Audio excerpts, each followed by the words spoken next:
The evening sky over the city was painted with soft orange light. Street lamps had just begun to glow, and office workers hurried toward buses and taxis.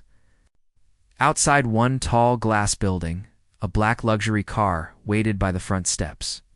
The name Harris Enterprises shone in gold letters across the building's entrance. Inside the car sat Daniel, the new driver. His suit was neat but old, pressed carefully as if he had done it himself. His hands rested quietly on the steering wheel, and his eyes followed the door of the building with calm patience. He was in his late 40s, maybe 50, tall, and slightly tired around the eyes, yet there was something gentle about the way he breath-controlled, unshaken, peaceful, when the automatic doors opened. Mr. Edward Harris, the company's CEO, stepped out. His briefcase looked heavier than the smile on his face. Behind him walked his 24-year-old daughter, Amelia, scrolling on her phone, clearly bored. "Evening, sir," Daniel said, opening the rear door. Mr. Harris nodded, climbing in. "Let's head home, Daniel." Amelia followed but muttered under her breath. "Another driver?" "Dad, what happened to Mark?" "Mark resigned," her father replied. "Daniel comes highly recommended. Let's give him a chance." Amelia sighed and leaned against the window. Great. Another quiet old man. The car moved smoothly into traffic. Soft classical music played from the radio, but Daniel's attention stayed on the road. His movements were steady, almost rhythmic. He didn't speak unless spoken to. After 10 minutes of silence, Amelia couldn't help herself. "So, Daniel," she asked, "how long have you been driving?" He met her eyes briefly in the mirror. "A long time, miss. Long enough to know every corner of this city." "Nice," she said, already losing interest. Mr. Harris chuckled softly. "My daughter likes talkative people, Daniel. Don't mind her. No offense taken, sir," Daniel replied with a small smile. His voice was low and polite. Nothing special, yet oddly confident. Traffic slowed near the main intersection. Neon lights reflected off the car's hood. Amelia scrolled through social media again, but her signal dropped. Annoyed, she looked up and noticed something strange. Daniel had pressed the hands-free button on the steering wheel. His tone changed, suddenly faster, his accent different. The language wasn't English. Amelia blinked. "Dad, do you hear that?" Mr. Harris looked up from his phone. Probably some navigation thing. But it wasn't navigation. Daniel spoke fluently in what sounded like French, then switched mid-sentence to another language she couldn't recognize. It was soft and flowing, maybe Arabic. Then, as if remembering he wasn't alone, Daniel ended the call with a quiet mercy. "Good night." Silence filled the car. Amelia leaned forward. "That didn't sound like English. Who were you talking to?" Daniel didn't look back. "Just a friend. Miss a friend," she repeated. "You just switched languages like in a movie. What was that?" Daniel smiled faintly. "Old habits." Her father chuckled. "See? Interesting man already." But Amelia wasn't laughing. Something about the tone of that call made her uneasy. Why would a driver need to speak in different languages like that? The ride continued. The city lights turned brighter as night fell. Rain began to drizzle across the windshield, making soft tapping sounds. Daniel turned on the wipers. Still calm, still silent. Inside the car, Amelia whispered to her father, "You barely know him. What if he's hiding something?" "Amelia, please," her father said tiredly. "He's a driver, not a spy." "Exactly. He's too good to be just a driver," she muttered. Mr. Harris laughed. "You watch too many dramas." Daniel heard them, but said nothing. His reflection in the mirror showed a flicker of sadness before. He hit it again when they reached the Harris mansion, a wide house with tall gates and marble pillars. Daniel parked carefully and stepped out to open their doors. The rain had become heavier now. He held an umbrella for Amelia first. She hesitated, then took it. "Thanks. You're welcome, miss," he said, smiling gently. Mr. Harris hurried inside to answer a business call. Leaving Amelia and Daniel in the rain for a moment, she noticed how straight he stood, even under the downpour, disciplined, almost military in posture. "You've worked for my father one day," she said. "Why do you act like you've known him for years?" Daniel shook his head. "Respect doesn't need years. Miss Amelia." That line stayed with her long after she walked inside. Later that night, Amelia sat on her bed, scrolling through the photos she had secretly taken of Daniel's reflection in the car mirror. She zoomed, and his eyes were strange, sharp, and intelligent. Not the eyes of an ordinary driver?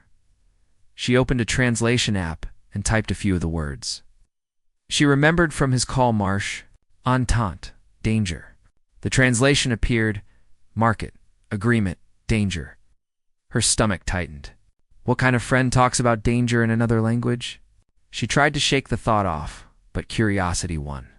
"Tomorrow," she whispered, "I'll find out who you really are." The next morning began quietly. Daniel arrived earlier than expected, polishing the car even though it was already spotless. The guard greeted him. "You're very early, sir." "I like quiet mornings," Daniel replied with a smile. Inside the house, Amelia peeked from her window. He wasn't using his phone this time. He was reading a small notebook covered in handwritten notes. When she looked closer through her camera zoom, she saw different symbols and words, some in English, others in languages she didn't even recognize. Her suspicion deepened. Who reads 10 languages before breakfast? When her father came down, he looked pleased. "Morning, Amelia. Daniel will drive me to the main branch today. You'll come with us?" She hesitated. "Yes, Dad, I think I will." As they left the house, Daniel opened the door with his usual calm smile. "Good morning, sir." "Good morning, miss." "Morning," Amelia replied, watching him carefully. The car glided through the streets again. Daniel drove smoothly, every turn perfect, every signal obeyed. But Amelia wasn't watching the road. She was watching him. Her father dozed off in the back seat. Amelia leaned forward slightly. "So, Daniel, where are you from?" He paused before answering. "Many places, miss." "That's not an answer." He smiled through the mirror. "Then maybe it's better I don't answer." She frowned. "Are you always this mysterious?" "Only when people ask mysterious questions." Her phone buzzed with a message from her best friend, Maya. Amelia quickly typed, "New driver at Dad's company. Strange guy. Spoke in 3 languages last night," Maya replied. "Maybe he's a secret agent." "Be careful, girl," Amelia almost laughed. But something told her it wasn't a joke. At noon, Daniel dropped Mr. Harris at the corporate office and parked the car near the side street. Amelia pretended to stay inside, scrolling her phone. But when Daniel stepped out and walked away, she quietly followed at a distance. He walked 2 blocks, turned into a small cafe, and greeted the owner in Italian. Amelia froze. That's another language. She slipped into a corner seat, hiding behind a magazine. Daniel spoke with the cafe owner softly. "Grazie, Luca. The shipment was late again?" Luca shrugged. "Always late. But I fix it, my friend." Amelia recorded a short video from under the table. Her heart raced. Why would a driver deal with shipments? Then Daniel pulled out his phone again and answered another call, this time in Mandarin Chinese. His voice changed tone completely. Fast and professional. Amelia could only understand the words documents, meeting, and Harris Enterprises. Her pulse quickened. He's definitely hiding something. Maybe Dad's company is in trouble, and he's involved. When Daniel left the cafe, Amelia hurried out a minute later and followed him down the street. Rain had stopped. The air smelled of coffee and wet pavement. He walked calmly to a small alley, then disappeared behind a gray door marked storage. Waited, nervous, for several minutes. Then he came out carrying a stack of books instead of boxes. Books old, heavy, bound in leather. He brushed the dust off them gently, as if they were valuable. That evening, Daniel drove as if nothing had happened. Amelia sat quietly, pretending not to stare. Her father chatted about the company's upcoming deal with an international client. It's a huge project, Daniel. Different language, different culture. It's exhausting. I'm sure it will be worth the effort, sir, Daniel said politely. Amelia bit her lip. Different language? She looked at him. He didn't even blink. When they reached home, Daniel parked as usual and opened the door. Amelia stepped out and suddenly asked, "Daniel, why do you speak so many languages?" He smiled. "Languages open doors, Miss Amelia." "Doors to what?" He looked straight into her eyes for the first time. "To truth." For a moment, she didn't know what to say. His eyes held stories she couldn't read. After dinner, Amelia sat on the balcony, still thinking. The city lights below twinkled like tiny secrets. Daniel's words echoed in her head. Doors to truth. She remembered the cafe, the phone calls, the notebooks, and those books he carried. Everything about him felt planned, hidden. She felt half afraid, half excited. Suddenly she heard the faint sound of a car engine outside. She looked down. The black luxury car was still parked at the gate. Daniel sat inside, writing something by the dim cabin light. Curiosity burned inside her. She grabbed her hoodie, sneaked out through the side door, and crossed the lawn quietly. She stopped a few feet from the car and crouched behind the hedge. Through the window she could see him clearly now. He was writing in a thick notebook filled with symbols, diagrams, and strange words. Then, without warning, picked up his phone again and spoke softly in yet another language, this time Russian. Amelia's heartbeat thundered. How many does he know? 9, 10? His voice was calm but serious. She caught only fragments. Yes, I'm inside. No one knows. Not yet. I'll keep my promise. Inside. Inside what? She thought, pressing her hand over her mouth to stay quiet.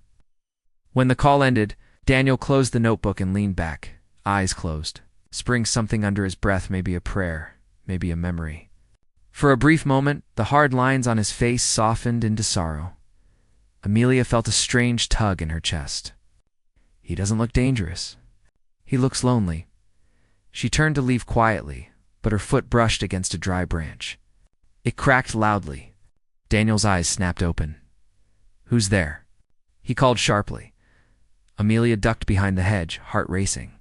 She didn't move. A few seconds later, the car door opened. His shoes stepped onto the gravel. She held her breath. After a long pause, Daniel sighed and said softly, "Be careful out there, Miss Amelia." She froze. He knew when she finally looked up again he had gone back inside the car. The cabin light was off now, leaving him in shadow. Back in her room, Amelia couldn't sleep. The clock showed midnight. Her mind replayed every word, every glance, every strange phone call. Who are you, Daniel? And what are you hiding from us? She opened her notebook and wrote down what she knew. Speaks at least 5 languages. Talks about danger and documents. Visits a cafe owner named Luca. Reads strange notes. Acts like he already knows me. She closed the notebook and whispered, "Tomorrow after work I'll follow him, no matter where he goes." Outside, the rain began again, soft and slow. Down at the gate, the black car remained parked under the dim streetlight. Its driver sitting quietly, eyes open. Watching the falling rain, he looked calm as ever, but inside his mind, storms were building. He whispered to himself in a language no one understood. Not yet. She must never find out. The next morning arrived with golden sunlight spilling over the Harris mansion. Birds chirped on the balcony railings and gardeners trimmed the hedges near the front gate. Inside the house, Amelia sat by her window, staring at the black car parked outside. The same car that held too many questions. She couldn't forget what had happened last night, the strange call, the different languages, and the moment he had whispered something she couldn't understand. He knew I was there, she thought. He called me by name. Her father's voice pulled her back. "Amelia, breakfast." She quickly grabbed her notebook, slid it under her pillow, and went downstairs. The smell of fresh toast and coffee filled the room. Mr. Harris sat at the table, reading the morning news on his tablet. "Dad," Amelia said casually, pouring herself some juice.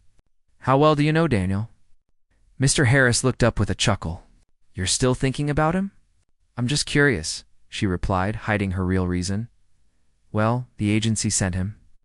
Excellent record. Punctual, clean background." "Why?" Amelia stirred her spoon slowly. "No reason. He just seems different," her father smiled. "That's why I like him." Quiet people get things done. Not everyone needs to talk to prove their worth.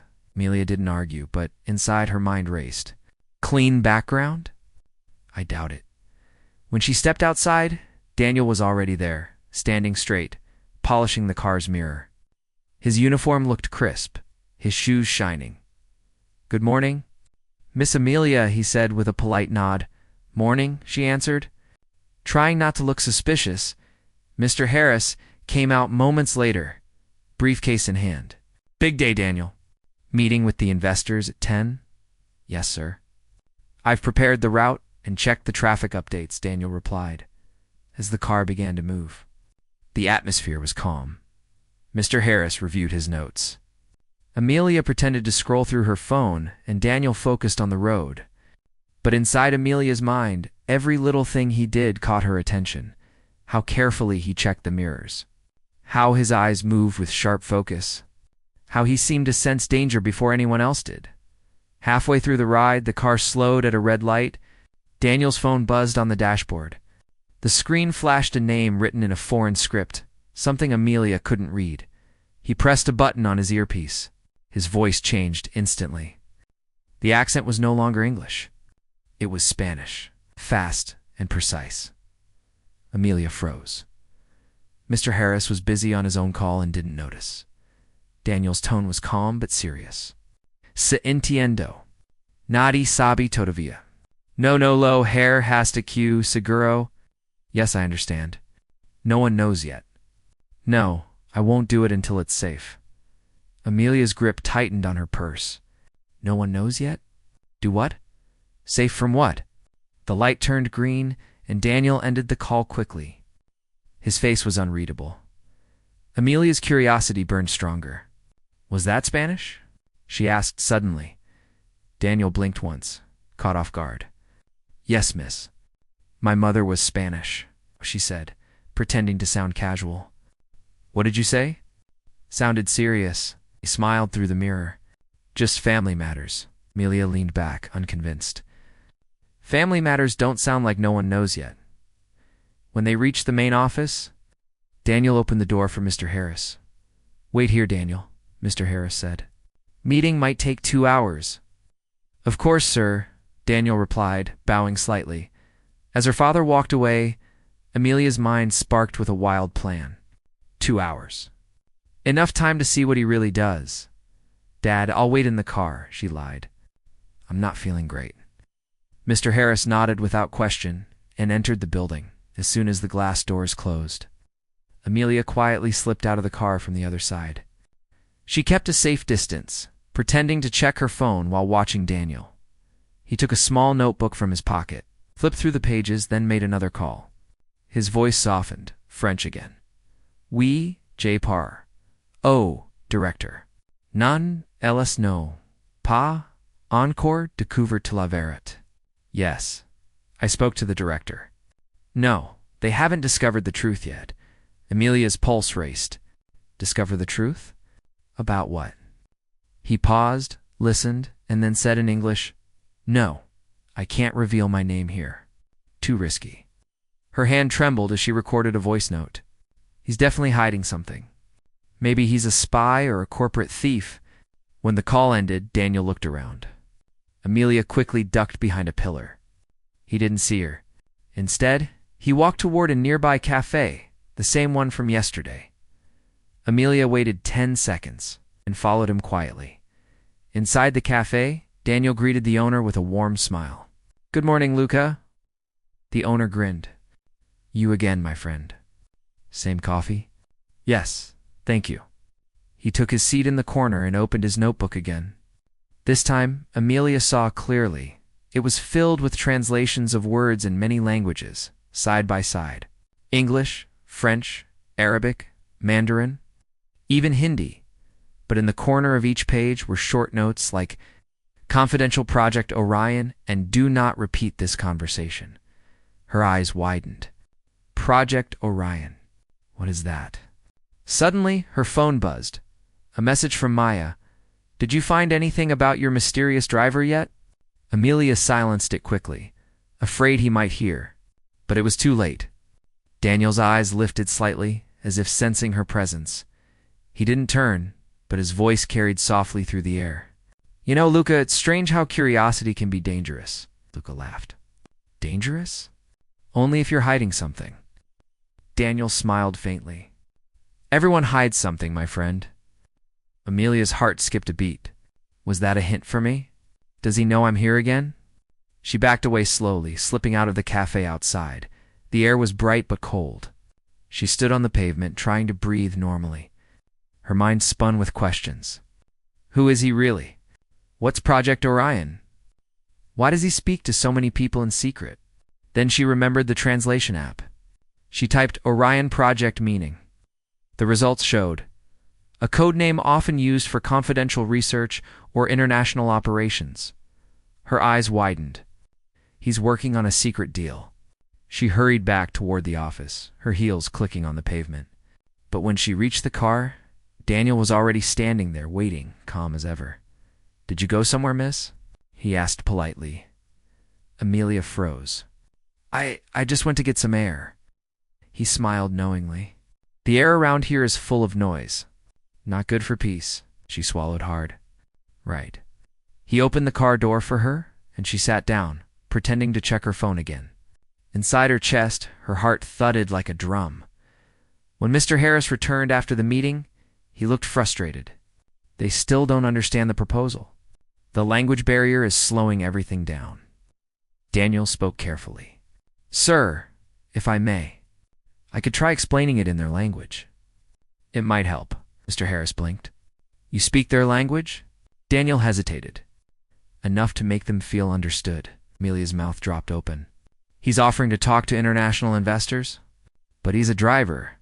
Mr. Harris frowned at first, then sighed. "Fine, maybe you can help tomorrow."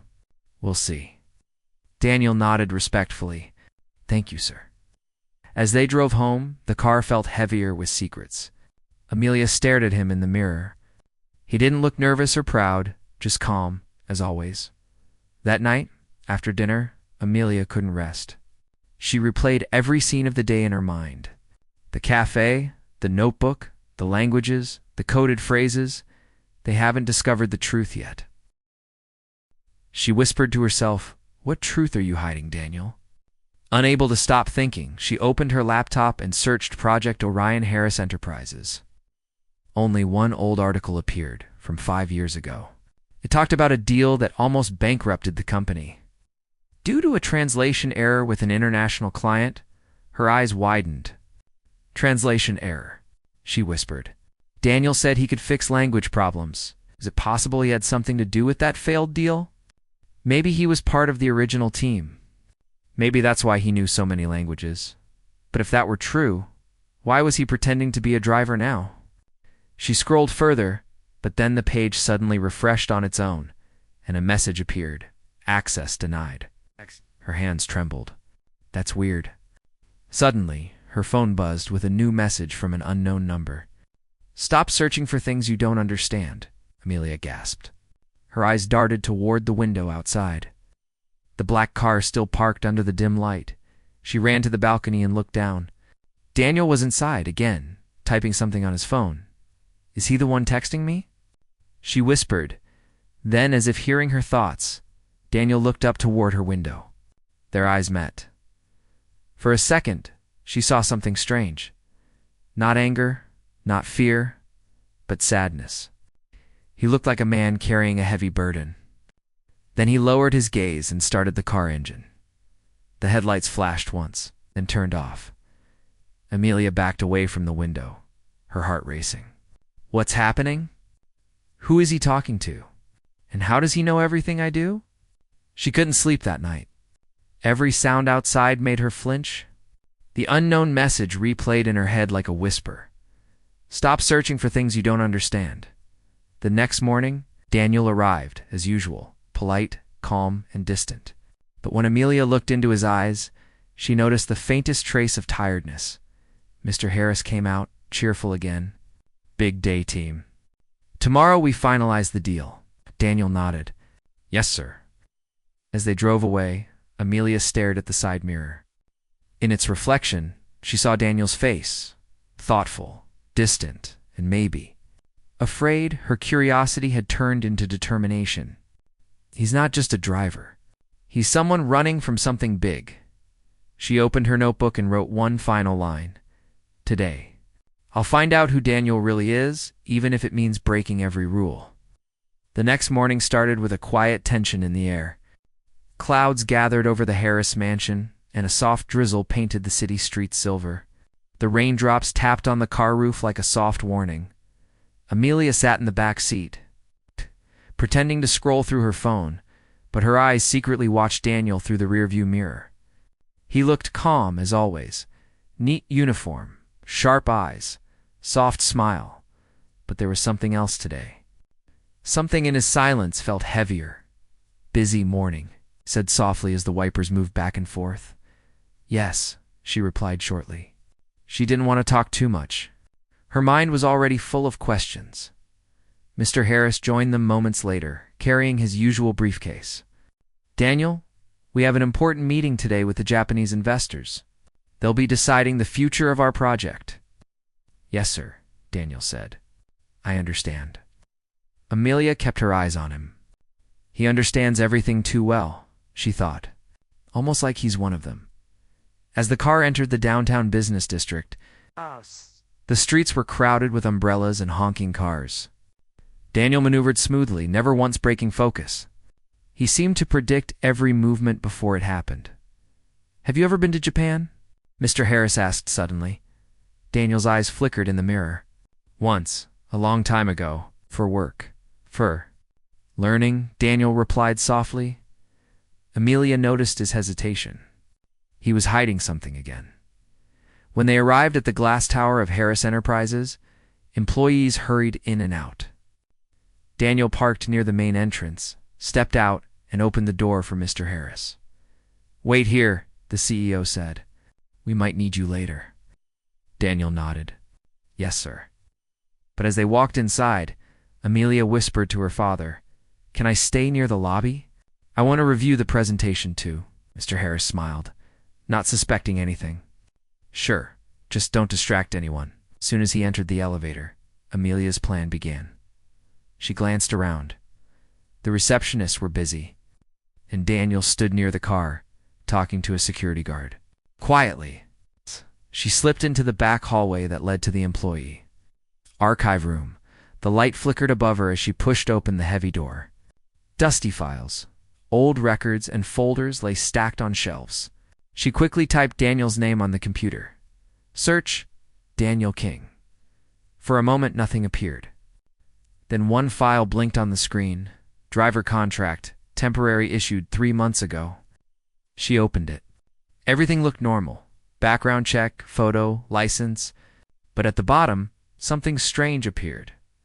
A digital signature that didn't belong to the HR department. It was encrypted. The name read, Authorized by Confidential Division, Orion. Her heart skipped a beat. Orion again, she whispered. Before she could print it, a voice startled her. Looking for something, Miss Harris? Amelia jumped. It was Daniel. He stood in the doorway, rain still glistening on his shoulders. I was just checking the new employee files, she stammered. He raised an eyebrow. Most people ask permission before entering restricted rooms. Right. She looked away. You scared me. He stepped closer, not threatening but calm. Curiosity can be useful, but also dangerous, remember? Her stomach twisted. Why do you keep saying that? He didn't answer. Instead, he looked at the computer screen and saw his own file open. For a second, his jaw tightened, but then he smiled softly. You're a brave one, Miss Amelia, he said. But be careful what you dig for. Sometimes the truth hurts the wrong people. Before she could respond, he turned off the screen and walked out. Amelia stood frozen. How did he find me here? Was he following me? Or did someone tell him? An hour later, the meeting began on the 30th floor. Amelia joined her father, still shaken. Around the long table sat several Japanese investors and their translators. The room buzzed with tension. Mr. Harris started the presentation, explaining the company's new international project, but as expected, the language barrier caused confusion. The translators looked unsure, and the investors exchanged puzzled glances. One man finally stood up. "We do not understand this term," he said. "Your proposal unclear?" Mr. Harris sighed, rubbing his forehead. "Not again." Suddenly, the door opened. Daniel walked in, holding a file. Everyone turned to look at him. "Sorry to interrupt, sir," he said politely. "But may I try explaining?" The investors looked surprised. "The driver?" One of them whispered. Mr. Harris hesitated. "Daniel, this isn't." But Daniel had already stepped forward. He bowed respectfully to the Japanese group, then began speaking in fluent Japanese. The room went silent. He explained every slide, every term, every number, switching between Japanese and English so smoothly that the translators just stared. Within minutes, the confusion turned into nods, then smiles. Amelia sat frozen. Her mouth slowly opened in disbelief. Mr. Harris watched in shock as the lead investor finally stood up, shaking Daniel's hand. "Now we understand.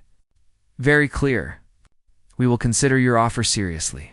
Meeting ended with applause. Mr. Harris turned to him. "Daniel, how do you even know that language?" Daniel simply smiled. "Just a little skill I picked up while learning, but you spoke like a professional interpreter." He shrugged. "Languages are doors, sir. You just have to know which key fits which lock." Later in his office, Mr. Harris couldn't stop smiling. "You saved the deal, Daniel." "That was brilliant." "Thank you, sir." "I don't know how to repay you," the CEO said warmly. "You're not just a driver. You're a hidden treasure."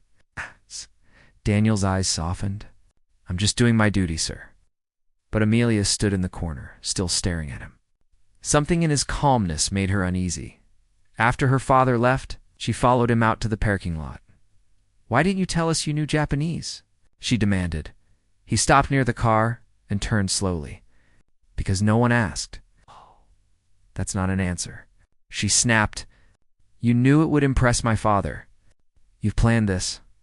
He sighed, leaning slightly against the car. "You think too much, Miss Amelia? Because you keep hiding things?"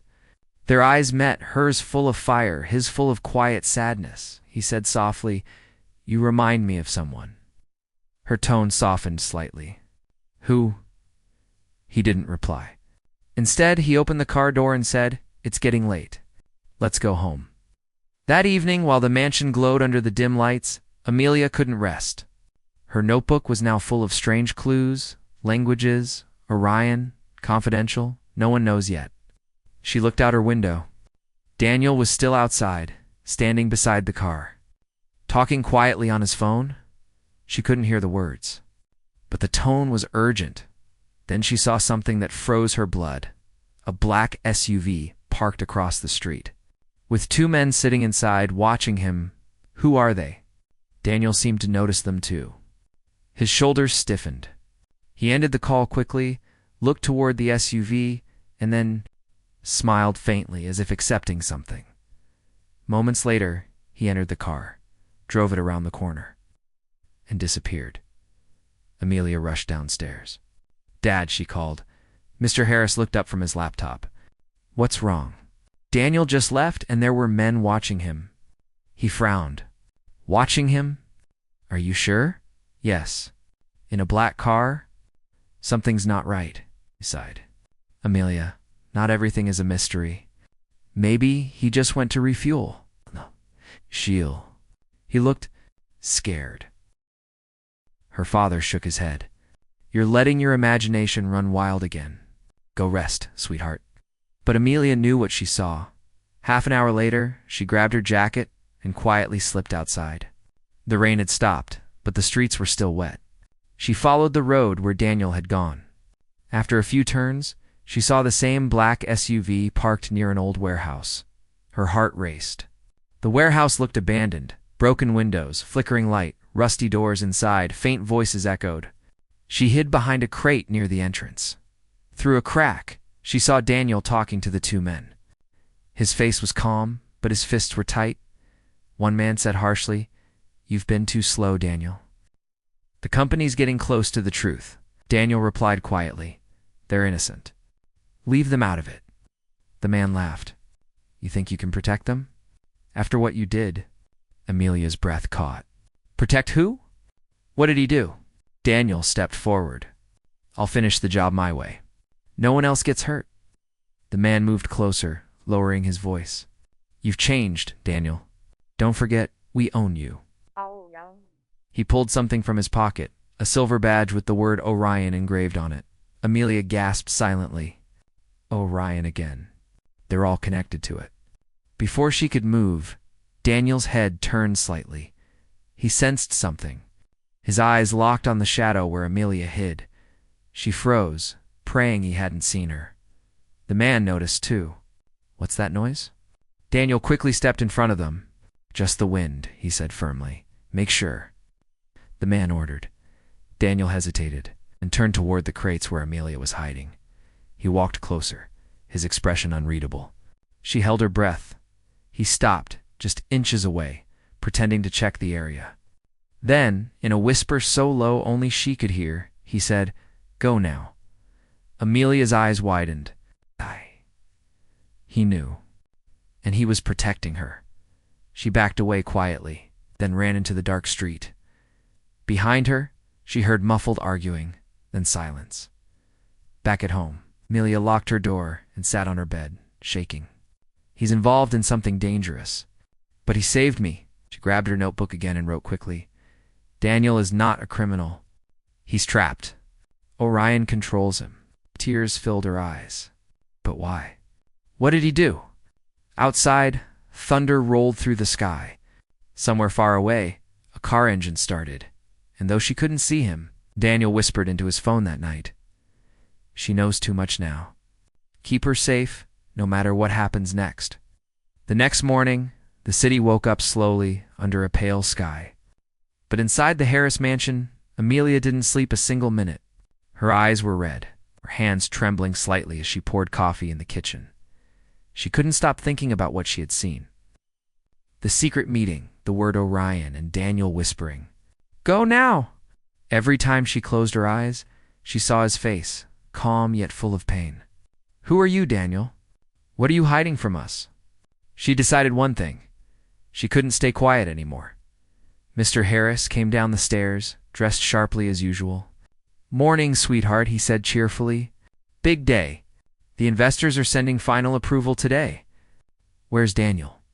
Amelia almost dropped her cup. He hasn't come yet, Mr. Harris frowned. That's strange. He's never late. At that very moment, a car engine roared outside. Amelia rushed to the window. Daniel was there, stepping out of the car, wearing dark glasses and a clean black jacket instead of his usual uniform. He looked different. When he entered, he greeted politely as always. Good morning, sir. Miss Amelia. But Amelia noticed something new, a small bruise near his collarbone. What happened to you? She asked quickly. Daniel paused. Nothing. Just slipped on the road. She didn't believe it. She wanted to ask more, but her father was already talking about the company. Daniel, I might need you to drive to the airport today. The documents for our deal are arriving from Japan, Mr. Harris said. Yes, sir, Daniel replied calmly. Amelia looked at him. She saw how he hid his pain, how carefully he spoke like a man carrying heavy secrets. After breakfast, when Mr. Harris went to his study, Amelia followed Daniel outside to the garage. The morning sun reflected off the polished cars. Daniel, she said softly, we need to talk.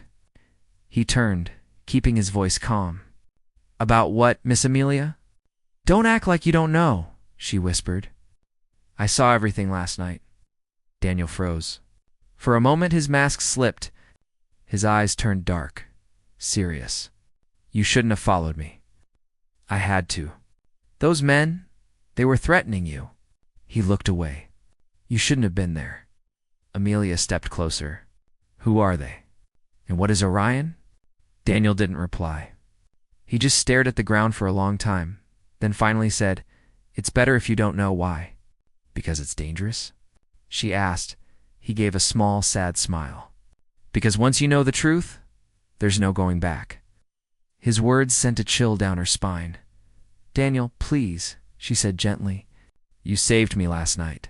You could have exposed me, but you didn't. so don't push me away now. I just want to understand. He looked into her eyes. She saw pain, regret, and something else, guilt.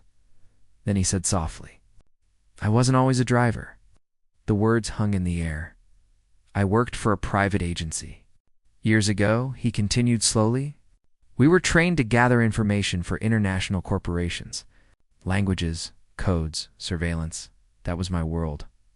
An agency? Like spies? He smiled faintly. Something like that. But not as glamorous as in movies. We were just tools used and replaced. And Orion? She asked. He sighed deeply. Orion was one of the divisions.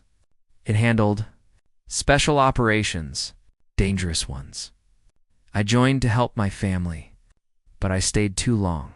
Amelia's voice dropped to a whisper. What did they make you do? Daniel's face hardened. Things I can't undo. She felt a lump in her throat. Is that why they followed you? Because you left them? He nodded slowly. They don't like when someone disappears with their secrets.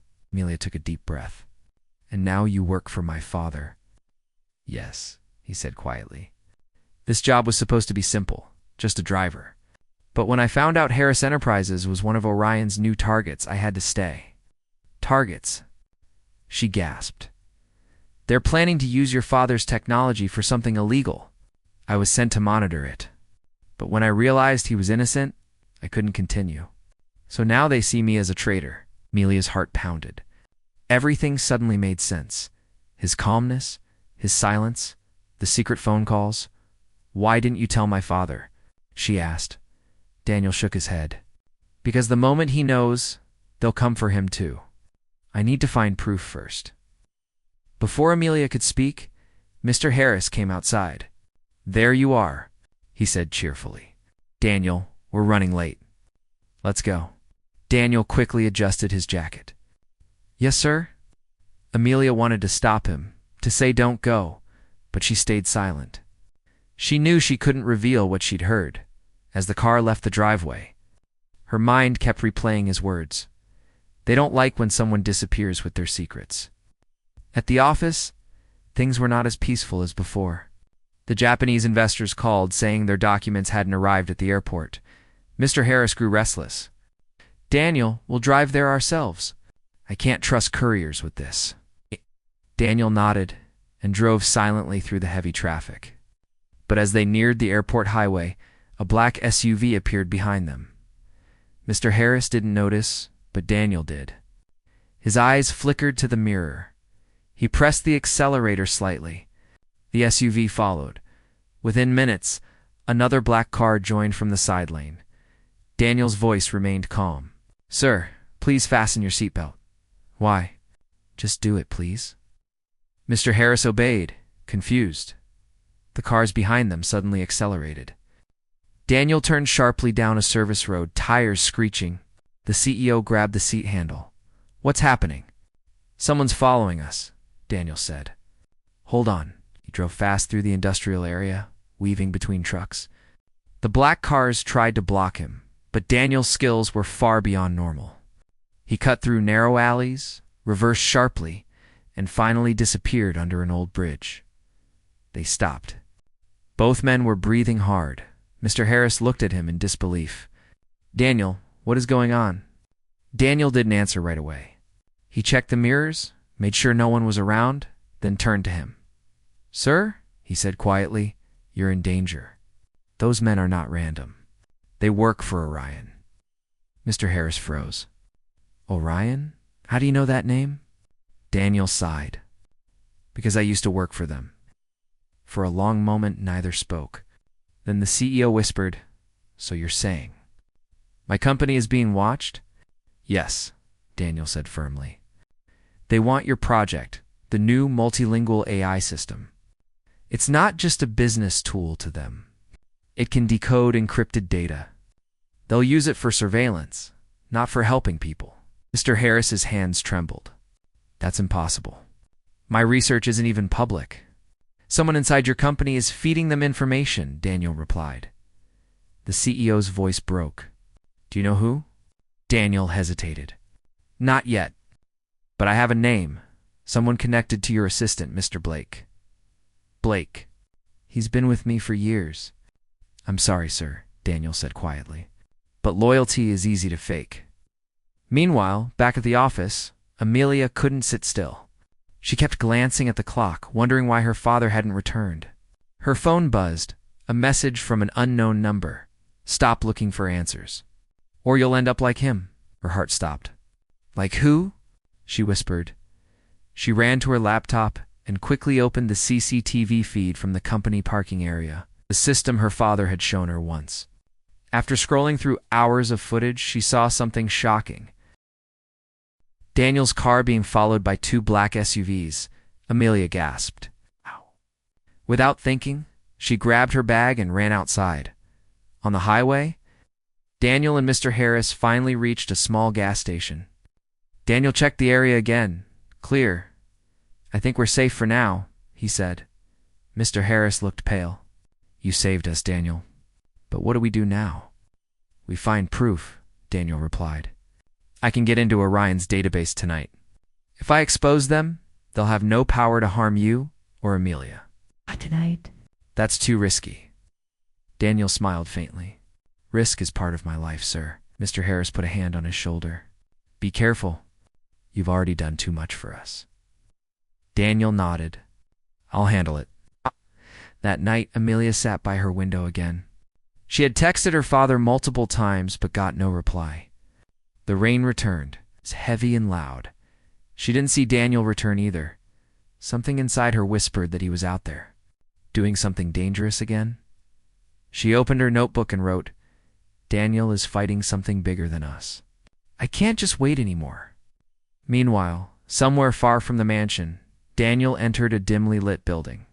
He wore a black jacket, hood up, eyes sharp. The building was one of Orion's old offices, empty or so it seemed. He typed quickly on an old computer, connecting a small device to the port. The screen flickered. Lines of code appeared. Finally, a file opened. Project Orion, Phase 2. Inside were documents, names, and, shockingly, a photo of Mr. Harris. Labeled Target Acquisition. Daniel's hands clenched. They're planning to remove him, he whispered. A sound came from behind him.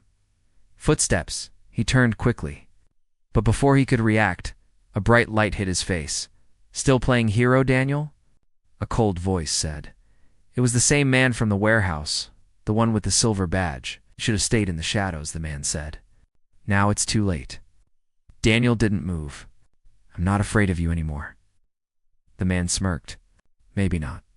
But what about the girl? Amelia, isn't it? Daniel's heart stopped. Don't touch her. I won't, the man said. But Orion might. He raised a small remote. The lights flickered, and the building alarms went off. Daniel grabbed the flash drive and ran for the exit. Outside, the rain poured harder. Daniel sprinted through the alley, clutching the drive tightly. His face was bruised, his breath heavy, but his eyes burned with determination. He knew one thing now. He could no longer hide.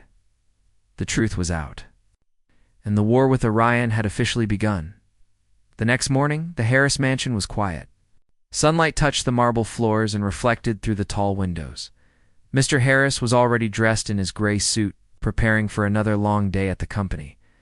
Amelia walked down the stairs slowly, still thinking about Daniel's strange life. She had followed him the previous night and seen him enter a small cultural center. The way people greeted him, the way he spoke everything about him, felt different from an ordinary driver. She couldn't stop thinking about it. Good morning, Amelia, her father said, sipping his coffee. You're up early today. Morning, Dad, she replied, trying to sound normal. Mr. Harris glanced outside. Daniel should be here any minute. As if on cue, Daniel's black luxury car stopped in front of the gate. The driver stepped out with his usual calm face and opened the back door. His movements were precise, disciplined, almost military. But today, something about him looked different. His eyes were tired. Maybe he hadn't slept all night. Amelia noticed it immediately. On the way to the company, Amelia couldn't resist. Daniel, she said softly, I saw you yesterday. Daniel's hands froze on the steering wheel for a second. Then, without looking at her, he asked, "What do you mean, ma'am? I saw you at that center. You were talking to people? In other languages? They respected you." Daniel's jaw tightened. "I see," he said quietly. Amelia leaned forward. "Who are you really?" He paused for a long time, then smiled faintly. "Just someone who drives cars for a living." "Don't lie to me," she insisted. "I know you're not an ordinary driver." Daniel looked at her reflection in the rearview mirror. His eyes were calm but deep, as if hiding stories she couldn't imagine. "Sometimes," he said, "people have to start again, no matter who they once were." That sentence stayed in her mind. Start again. What did that mean? When they reached the company, Mr. Harris stepped out first. He was supposed to attend an important meeting with a group of international investors from Europe and Asia. It was a $1 billion deal that could change the company's future. Amelia stayed behind for a few minutes, still thinking about Daniel's words. Suddenly, a man in a dark suit approached Daniel near the parking area. He looked serious, even nervous. "Sir, we've been looking for you," the man whispered in a foreign accent. Daniel's face changed instantly, shock, then warning. "Not here," he said quietly. The man nodded and left quickly, disappearing into the busy crowd. Amelia had seen everything through the car window. Her curiosity grew stronger. Looking for him? Why? Inside the building, Mr. Harris was having a hard time. The international investors were not happy. There was a language misunderstanding, and their translator couldn't handle multiple languages at once. Voices rose and confusion filled the boardroom. Amelia stood near the door, watching her father struggle. "This deal can't fall apart," she whispered to herself. Suddenly, she saw Daniel outside the glass door, talking to a security guard. A bold thought came to her mind. She quickly walked out and grabbed his arm. "Daniel," she said urgently, "come with me now." He looked confused. "Ma'am, just trust me." Inside the meeting room, everyone turned when Amelia entered with Daniel. "Amelia—" "What are you?" Mr. Harris started, but she raised her hand. "Dad, please." "Let him speak." Investors looked annoyed. "What is this?" "We are in the middle of something," said one man with a heavy French accent. Daniel bowed slightly. "Pardon me," he said, fluently in French. Everyone froze. Then he switched to another language, addressing the Asian delegates smoothly. Their eyes widened with surprise. In less than a minute, the tension in the room disappeared. Daniel translated each sentence perfectly, helping both sides understand each other. His voice was calm, confident, and respectful. Amelia and Mr. Harris could only stare. The investors smiled, impressed. The man who had been angry earlier now said, "This man saved your deal." Mr. Harris blinked, speechless. "Daniel, where did you learn all that?" Daniel gave a small smile. "Just experience, sir." When the meeting ended, everyone shook hands, and the deal was finalized successfully. As they walked out, Amelia whispered, "I told you you're not just a driver." Daniel didn't reply. He simply said, "It's not always about what we can do, but why we do it." Mr. Harris placed a hand on Daniel's shoulder. "You saved the company today." "Thank you." Daniel bowed slightly. "I was only doing my job, sir." But as he walked away, Amelia noticed something heavy in his eyes, as if the secret he carried was far bigger than just knowing languages. That night, Amelia sat by her window again, looking down at the city lights. "Who are you, Daniel?" she whispered. The next morning, the air around the Harris building felt different. Employees whispered in the lobby. Security guards stood alert, as if expecting something unusual to happen. Daniel arrived at his usual time, driving the black car with calm precision.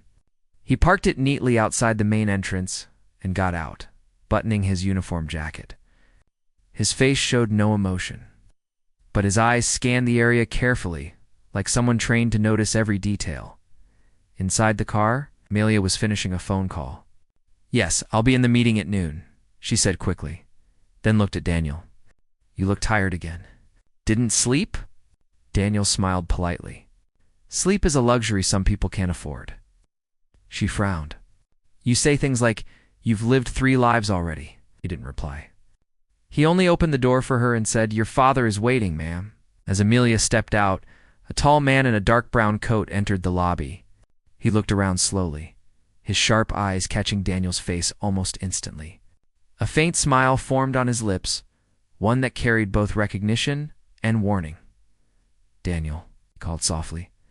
Daniel froze for a second. Then he turned. His calm expression broke for just a heartbeat before he quickly controlled it. "Mr. Collins," Daniel said quietly. "What are you doing here?" Amelia turned too, curious.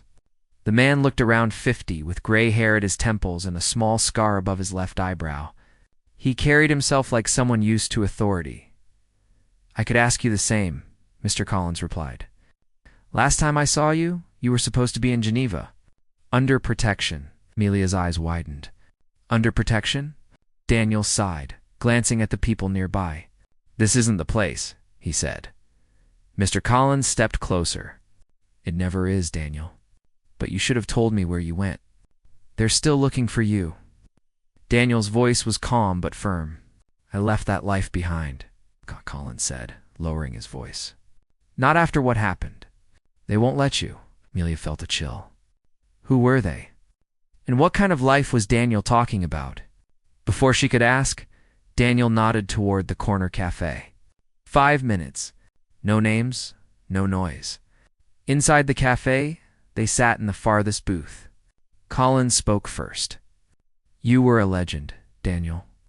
You could read and speak 9 languages fluently. You built bridges between companies and countries. You were supposed to lead our global negotiation team." Daniel's hands tightened around his coffee cup. "That was a lifetime ago. Now you're driving cars for rich people?" Collins asked bitterly. "Why hide your gift?" Daniel looked out the window. "Because my gift almost cost lives. I translated something I shouldn't have. I trusted the wrong people. And because of me, an entire deal collapsed. And innocent people paid the price." Collins's voice softened. "It wasn't your fault," it was Daniel said firmly. "And I will never let my skills be used for greed again." Amelia, sitting secretly 2 tables away, had followed them without Daniel noticing. Her heart pounded as she listened. She could barely believe what she was hearing. Daniel wasn't just a driver. He was once a top-level international negotiator, man who spoke 9 languages and worked on world-changing deals. Suddenly, Collins leaned forward. "Then why did you interfere in Harris's meeting yesterday? You saved that billion-dollar deal?" Daniel looked up sharply, because the misunderstanding was innocent. "No one got hurt. I just couldn't stand seeing good people fail for the wrong reason." Collins sighed. "You still have the same heart." He paused. "But you need to know something. Someone from your past has found your trail. I think they're coming." Daniel's eyes darkened. "Who? Remember Victor?" The name hit him like thunder. His breath caught for a moment. "He's out," Collins said, "and he hasn't forgotten what happened." Daniel closed his eyes. "Then I don't have much time." When Collins left, Daniel sat alone for a while. His calm mask had cracked, revealing pain and fear buried deep inside. He looked at his reflection in the cafe window and whispered, "Not again." Amelia approached quietly. "Daniel." He turned quickly. "Amelia, what are you doing here?" "I followed you," she admitted. "I had to know. You're not just a driver. You used to be someone important." Daniel sighed. "You shouldn't have listened." "Why not?" "You saved my father's company. You helped so many people. Why are you hiding?" He shook his head. "Because sometimes the past doesn't forgive." "Who's Victor?" she asked softly. Daniel's eyes met hers, cold, deep, and filled with warning. "Someone I hoped never to see again." That afternoon, Daniel drove Mr. Harris to another event, pretending nothing had happened. But his mind was racing. Every shadow on the road, every unfamiliar face near the car made him alert. Amelia sat in the back seat, watching him closely. For the first time, she saw not just a driver, but a man living under pressure. Running from ghosts no one else could see, when they reached the event venue, Daniel parked the car and opened the door for Mr. Harris as usual. But just as Amelia was about to step out, she noticed a man standing across the street. He was watching them closely, his hands in his pockets, wearing dark glasses. Her stomach tightened. "Daniel," she whispered. "That man? He's staring at us." Daniel turned slightly and froze. His body stiffened instantly. "That's him," he said quietly. "Who?" "Victor." Amelia's breath caught. The man smiled faintly, as if he knew they'd recognized him. Then he walked away slowly into the crowd. Daniel looked around, every instinct on high alert. He knew this wasn't over. That night, Amelia couldn't sleep. She stood by her window again, staring at the city lights. Every time she closed her eyes, she saw the fear in Daniel's eyes. Who was Victor?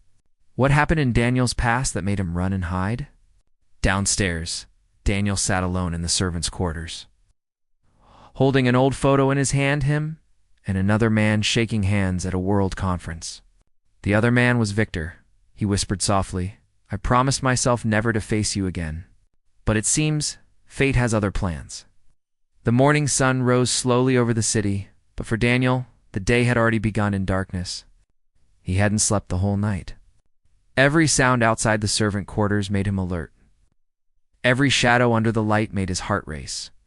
He sat on the edge of his bed, staring at the photo of him and Victor. His hand trembled slightly. It's been years, he thought. Years since that mission, since that mistake. But now Victor was back. And if Victor had found him here, it meant danger wasn't far away.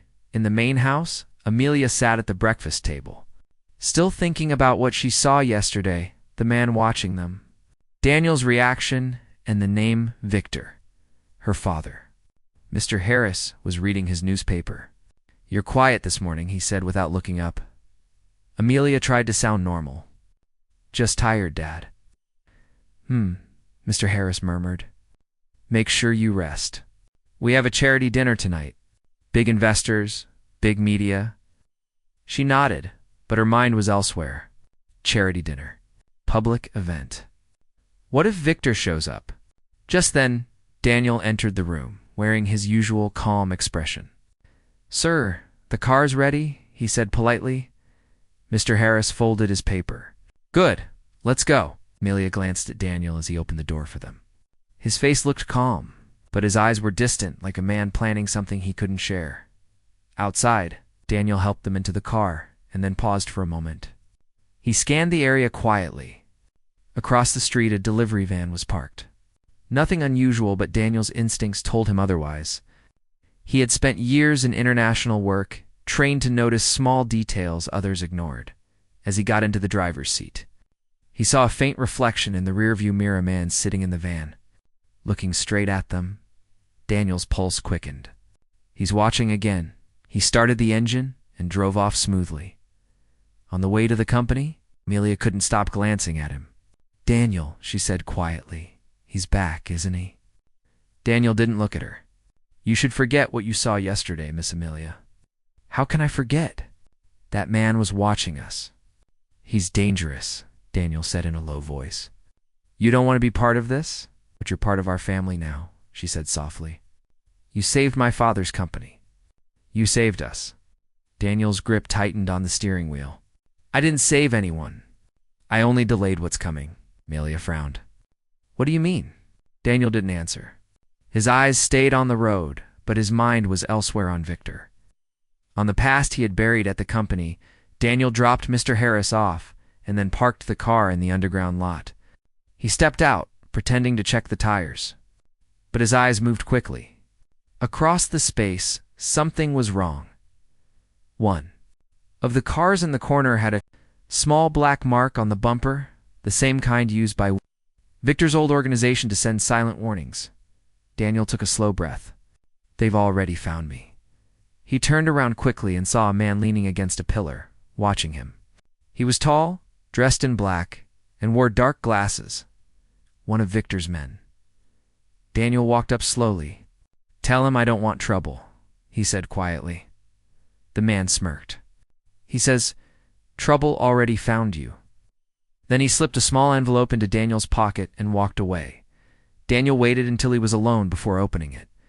Inside was a single note written in neat handwriting. "Old debts never die. Dinner tonight." Daniel's jaw tightened. Victor wanted to meet at the same time as the Harris family's charity dinner. That evening, the mansion was full of activity. Lights were being decorated, guests arriving in luxury cars, reporters waiting outside. Mr. Harris moved around greeting people. Smiling for the cameras, Amelia stood near the entrance, wearing a beautiful silver gown, but her eyes kept scanning the crowd nervously. Daniel, in his black uniform, stayed close by the gate. His expression was calm, but inside, he was tense. He knew Victor was near. Every time a car stopped, Daniel's hand moved slightly toward his phone, ready to call for help if needed. Then, as another black car stopped at the gate, Daniel felt his heart stop. The door opened, and Victor stepped out. He looked almost the same sharp suit, confident smile, and the same cold eyes that Daniel remembered from years ago. "Good evening, Victor," said casually. Walking past the guards as if he owned the place, Daniel moved forward quickly, blocking his path. "You don't belong here," Victor chuckled. "Relax, old friend. I just came to see you, and maybe congratulate the famous Harris family. I heard they made $1 billion deal. Impressive." Daniel's voice dropped to a warning tone. "What do you want?" Victor leaned close, whispering, "You know what I want? You left me behind when everything went wrong. You think you can hide behind a rich man's car in a driver's uniform? No, Daniel. You owe me." Daniel's jaw tightened. "That life is over," Victor smiled. "Not until I say it is," before Daniel could reply. Amelia walked toward them, curious. "Daniel, who is this?" Victor turned to her and smiled politely. "Ah, Miss Harris, I presume. I'm an old friend of your driver." Amelia frowned. "Friend. He doesn't seem happy to see you," Victor laughed softly. "We've had disagreements." Daniel stepped in between them. "Amelia, go inside." But she stood still, sensing danger. "Daniel, what's going on?" Victor's eyes gleamed. "You haven't told her? How sweet. She doesn't know who you really are, does she?" Daniel's face hardened. "Enough." Victor leaned closer. "Then maybe it's time she learns the truth." Before Daniel could stop him, Victor turned to Amelia. "Your driver isn't just a driver. He's the man who once negotiated deals for global intelligence agencies. He's the reason one of the biggest European operations collapsed years ago, and he's been hiding ever since." Amelia's eyes widened. "What? What is he saying?" Daniel didn't answer. His silence said everything. Victor smiled. "Don't worry, Miss Harris. I'm not here to hurt you. But your father's company, let's just say, it's about to become very valuable to me."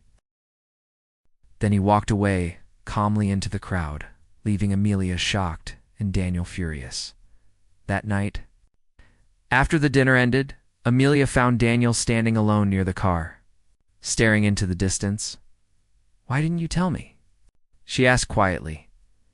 Daniel turned slowly. "Because the past doesn't matter when people already judge you by it. But now he's threatening you and maybe my father too." Daniel's eyes softened. "Then I'll protect you both. That's a promise." Amelia stepped closer. "You can't face him alone."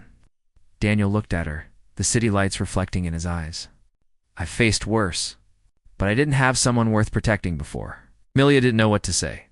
For the first time, she saw the pain behind his calm face, the burden of a man trying to escape his past as he walked away. The night wind carried his final whisper. Victor started this. I'll be the one to end it. Morning sunlight hit the tall glass building of Harris Industries, but inside the air felt heavy. People moved quickly through the halls, whispering, carrying stacks of files, checking phones with worried faces. Something was wrong. Daniel noticed it the moment he entered the lobby. Security guards were everywhere. The receptionist avoided eye contact. Even the elevators were being checked by technicians. He walked toward the security desk. "Is everything okay?" he asked calmly. One guard looked up nervously. "Big problem, sir. Someone hacked into the company system last night. Finance, client records, even private emails. Everything's been touched." Daniel's stomach tightened. "Victor, any idea who did it?" he asked. The guard shook his head. It says it came from an inside connection. Someone used the internal driver's ID. Daniel froze. Driver's ID. The guard nodded. Yes, sir. The system shows your access card was used at 2 a.m. Inside the top-floor office, Mr. Harris stood with his IT team and the police. His face was pale, angry, and confused. Amelia stood near the window, clutching her phone, when Daniel entered. Every head turned toward him. Daniel, Mr. Harris said in a hard voice, where were you last night at 2 a.m.? Daniel looked calm, but serious. At the mansion, sir. I finished work around 10. The head of IT stepped forward. Sir, our records show someone logged in under his security code. They accessed confidential files and transferred data to an unknown server. That's impossible, Daniel said firmly. I don't even know how to log into your system. Amelia's voice trembled. Dad, maybe it's a mistake. Someone could have copied his card. Mr. Harris raised his hand. Let the police check the evidence. Detective stepped closer. Mr. Daniel, we need to ask you a few questions. Please come with us. In the security room, cameras showed footage from last night. A man wearing a driver's jacket entered the server area. The image was blurry, but the outline looked exactly like Daniel's same height. Same walk. That's not me, Daniel said, leaning closer. The timestamp, the angle it's been edited. The detective looked skeptical. You're saying someone framed you? Yes, Daniel replied firmly. And I know who. Amelia, standing behind the glass wall, watched everything. Her heart ached. She could see the pain in Daniel's eyes, the same look he had when he talked about his past. Victor, it had to be him. Later that day, news spread quickly. Harris Industries faces major cyber leak. Internal staff suspected. Porters surrounded the building. Investors called nonstop. Mr. Harris had to attend an emergency board meeting. Inside, Amelia argued with the security chief. You can't just arrest him.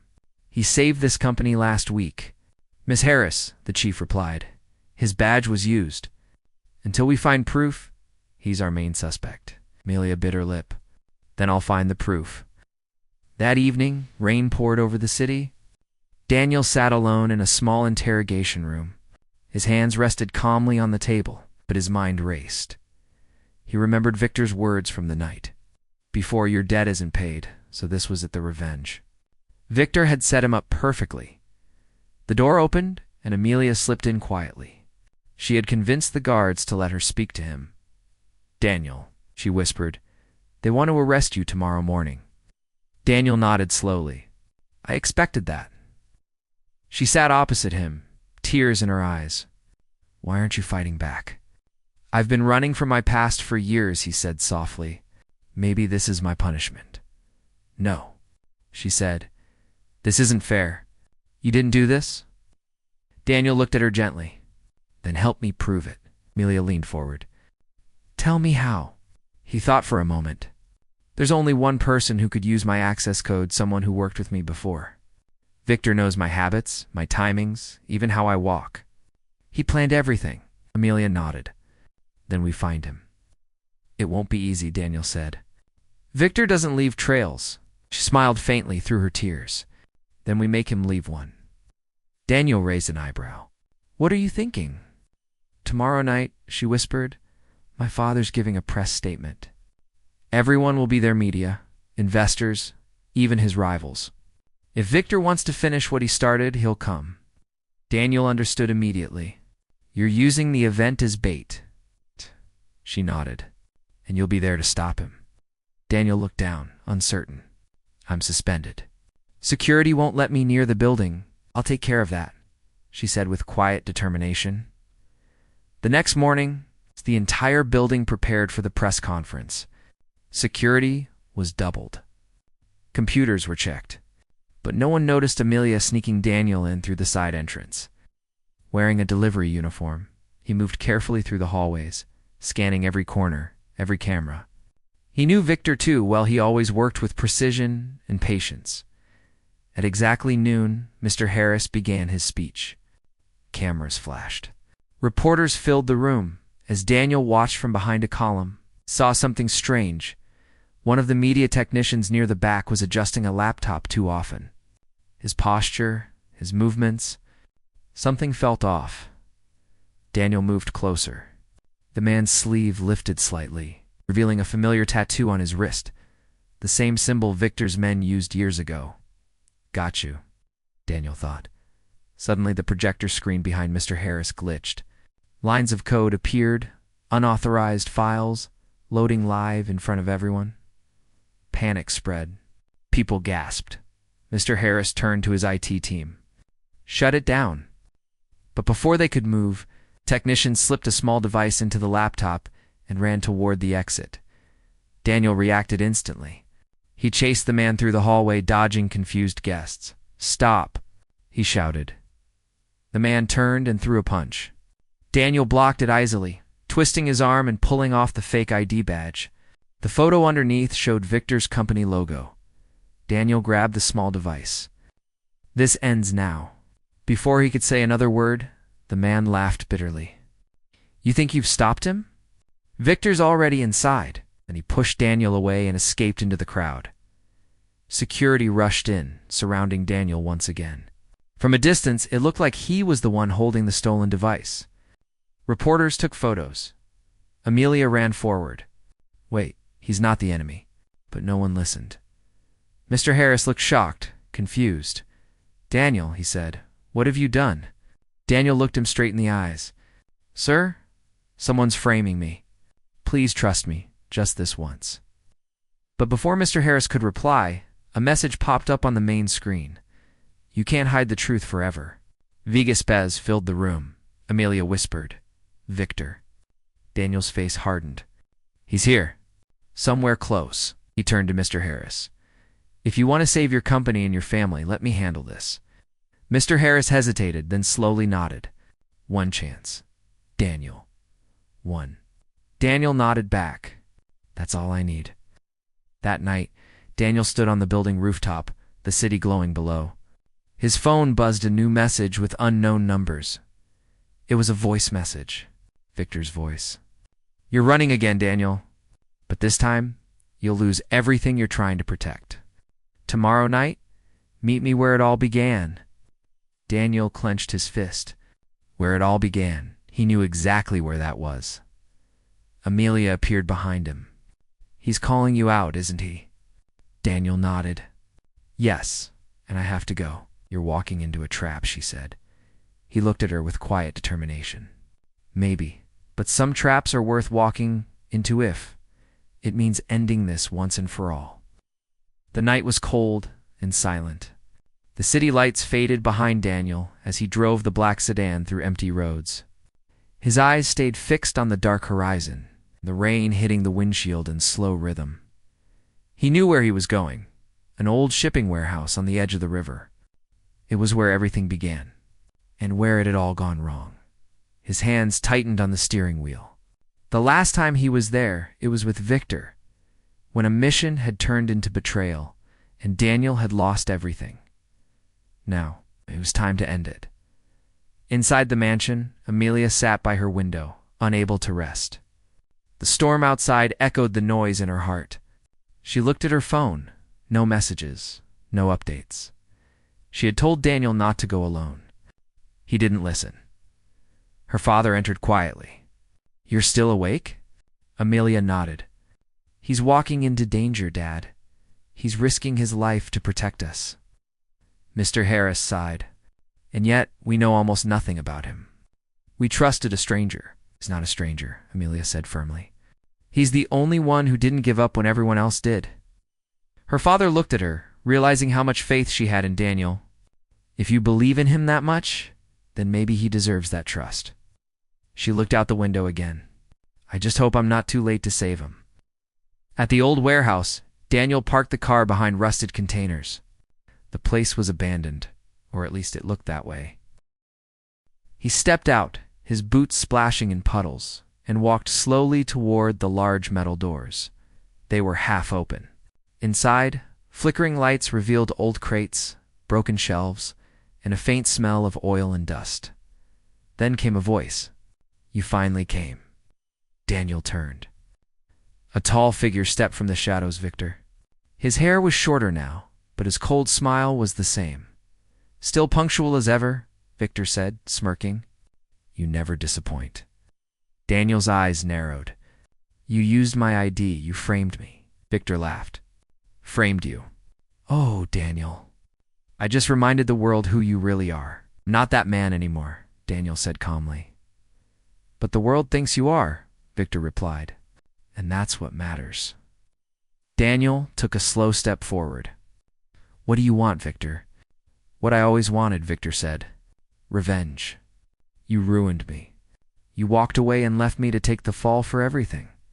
Now, it's your turn. That's not what happened, Daniel said. You made your own choices. Lies. Victor shouted. I built everything, and you took the credit. You played the hero while I was hunted like an animal. Daniel shook his head. I never wanted this war. But you left me no choice. Victor smirked again. You think this is war? No, my old friend. This is justice. Suddenly a click echoed. A red light blinked near the crates. Daniel froze. Bomb sensors. You planted explosives? Daniel asked sharply. Victor grinned. Of course. I don't just destroy reputations, Daniel. I destroy everything that hides the truth. Tonight, the world will see the fall of Harris Industries and the death of their mysterious hero. Daniel's voice hardened. You'll hurt innocent people. Innocent. Victor laughed. There's no such thing. Everyone here used someone to climb higher. Even you. Daniel stepped closer. Then prove me wrong. Face me without the bombs, without the games. Victor smirked. You know, I never play fair. Meanwhile, Amelia's car sped through the wet streets. She had tracked Daniel's location using the company's GPS system before he left. Her heart pounded. Hold on, Daniel, she whispered. Please don't do anything crazy. Behind her, a black SUV followed silently, 2 men inside, speaking quietly into earpieces. One of them said, Target heading east. Orders, a voice replied over the radio, Do not interfere. Let Victor finish it. Inside the warehouse, Daniel slowly moved closer to the main power box. He needed to find a way to disable the triggers before Victor noticed. But Victor was watching, still thinking like a soldier, he said mockingly, always looking for a way out. Daniel ignored him, pretending to listen while his eyes searched for the bomb wiring. Then, suddenly, Victor's voice hardened. Look at me when I speak to you. He fired a shot into the air. The sound echoed through the warehouse. Daniel stopped. You'll kill yourself too, Victor. Victor laughed. I died the day you betrayed me. Amelia's car screeched to a halt outside the warehouse. She stepped out into the rain and looked around. Daniel. She called. No answer. Only the thunder. She pulled a small flashlight from her bag and ran inside the moment she entered. She saw the blinking red lights and froze. Bombs, dozens of them. And in the middle of it all, 2 men facing each other like ghosts from another life. Daniel. She shouted. Both men turned. Victor smiled darkly. Ah, the princess arrives. Just in time. Daniel's heart sank. Amelia, get out of here now. She shook her head. No, I'm not leaving you. Victor raised his gun. How touching. Daniel lunged forward, grabbing a metal pipe from the floor. You'll have to go through me first. The 2 men fought fiercely. Punches, kicks, the sound of metal hitting concrete. The rain poured harder through the broken roof as lightning flashed, lighting their faces. Amelia hid behind a crate, trying to find the main power control. She saw a timer, 3 minutes left. 3 minutes before everything explodes. She grabbed Daniel's phone from the floor and started searching for the disarm code he once mentioned. Her hands shook in front of her. Victor pinned Daniel down, pressing the gun to his chest. You can't win this time. Daniel grabbed his arm, twisting it sideways. The gun fell, sliding toward Amelia's feet. She picked it up with trembling hands. Stop, she shouted. Victor laughed. You can't even pull the trigger. Amelia's eyes filled with tears. You don't know what I can do? Suddenly, Daniel kicked Victor backward, knocking him against a beam. Sparks flew as one of the detonators broke loose. The timer jumped. 0:58 seconds. Run. Daniel shouted. Amelia threw the gun aside and grabbed Daniel's hand. They sprinted toward the exit as flames began to spark behind them. Victor screamed, "You'll never escape your past, Daniel." Daniel turned one last time. Maybe not, but I can still change my future. He pulled Amelia close and dove through the side door as the warehouse exploded behind them. The blast shook the ground. Smoke filled the night sky. Amelia coughed, holding on to Daniel as debris fell around them. "Daniel," she whispered, "you saved me." He smiled weakly. "You shouldn't have come. Wasn't going to let you die alone," she said softly. Sirens echoed in the distance. Fire trucks and police cars rushed toward the flames. Daniel helped Amelia stand. "We need to leave before they find us." She nodded, still shaking. "What about Victor?" Daniel looked at the burning ruins. "If he survived, he'll come again." Amelia took his hand. "Then we'll be ready." A few hours later, the fire was under control. Investigators searched the ruins but found no body, no clear evidence of who caused it. Back at the mansion, Mr. Harris was furious. "You both could have died. What were you thinking?" Amelia stood her ground. "We were stopping the real enemy. You wouldn't believe me if I told you." Daniel stayed silent, his face calm. Mr. Harris turned to him. "I don't know who you really are, Daniel.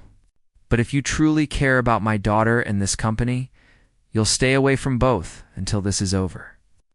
Amelia gasped. "Dad, enough," Mr. Harris said coldly. "Until I know the full truth, he's not part of this family or this company." Ow. Daniel nodded slowly. "I understand, sir." He turned to Amelia, his eyes soft. "Sometimes, to protect what matters most, you have to walk away."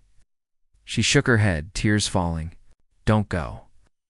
But Daniel only gave a faint smile and walked out into the fading night. Later, in a quiet alley near the docks, a shadow moved behind a broken wall. A hand reached out, burned, scarred, but alive. Victor's voice whispered into the darkness, "You can't run forever, Daniel. The game has just begun." The sun had not yet risen when Daniel stood on the edge of the old city bridge, staring at the gray water below. The smoke from the warehouse still hung faintly in the air miles away. He could still smell the burnt metal, hear the explosion echoing in his head. He had survived again, but he felt no victory. Too much had been lost. Too many lies still surrounded him. He reached into his coat pocket and pulled out a small black chip, something he had grabbed from Victor's jacket during the fight. A tiny flash drive. The only clue left behind. He turned it in his hand and whispered to himself, "You always leave a trail, Victor, even when you don't mean to." Meanwhile, in the Harris mansion, Amelia sat alone at the breakfast table. Her father had left early for an emergency meeting. The house felt colder than usual. She looked at her phone again. No messages from Daniel. Her chest tightened with worry.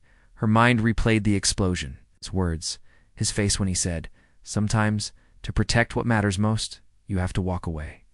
She wiped a tear quickly and stood up. "No, I won't let him disappear like that." Amelia picked up her bag, took her car keys, and whispered, "If he won't come back, I'll find him myself." Mr. Harris was in his office, facing a dozen board members. Screens showed reports of the cyber-attic news headlines and rumors spreading everywhere. "Sir," one manager said, "our stocks are dropping fast. Investors are pulling out.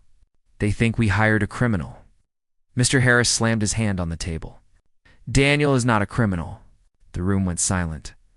Then another man said carefully, "With respect, sir, we still don't know who he really is. And the public doesn't either." Mr. Harris looked away, remembering Daniel's calm eyes during the chaos. The way he risked his life, without hesitation. Deep down, he knew the man wasn't guilty. But until he could prove it, everyone else believed otherwise. At a small diner on the edge of town, Daniel sat in the corner, drinking coffee. His clothes were still slightly burned from the explosion. His eyes tired, across from him sat an old friend, a man named Marcus. A quiet ex-intelligence analyst who owed Daniel a favor. "So," Marcus said, tapping the flash drive on the table, "you found this on him?" Daniel nodded. He wanted me to see it. Victor never does anything without a reason. Marcus plugged it into his laptop. The screen filled with encrypted files. A code sequence began running automatically. After a few seconds, a video appeared. Victor's face. "Hello, Daniel," the recording said, his tone cold and confident. "If you're watching this, then you survived as I knew you would. You always do. But this time, I'm not after you. I'm after them, the people who made us what we are." Daniel's jaw tightened. "Do you remember Project Echo?" Victor continued. "The files they erased? I didn't forget. I've spent years finding the truth, and now I'm going to show the world who the real monsters are." The video ended with a single line of code flashing across the screen. Echo_11, ACTIV. Marcus leaned back. "Whatever this is, it's big. Military-grade encryption. Someone doesn't want this getting out." Daniel's expression darkened. "He's going after Harris Industries." "Because of your connection to them?" Marcus asked. Daniel nodded slowly. "Because I'm the missing piece. The one link between Victor and Harris." That evening, Amelia arrived at the diner. She had tracked Daniel again through an old GPS signal from the car he left behind. She stepped inside. Her heart pounding. Daniel looked up, surprised. "You shouldn't be here." She walked straight to him. "You keep saying that, and I keep ignoring it." Marcus smirked slightly. "She's brave." Amelia crossed her arms. "And you are?" "An old friend," Marcus said. "Someone who knows how deep this goes." Daniel stood up.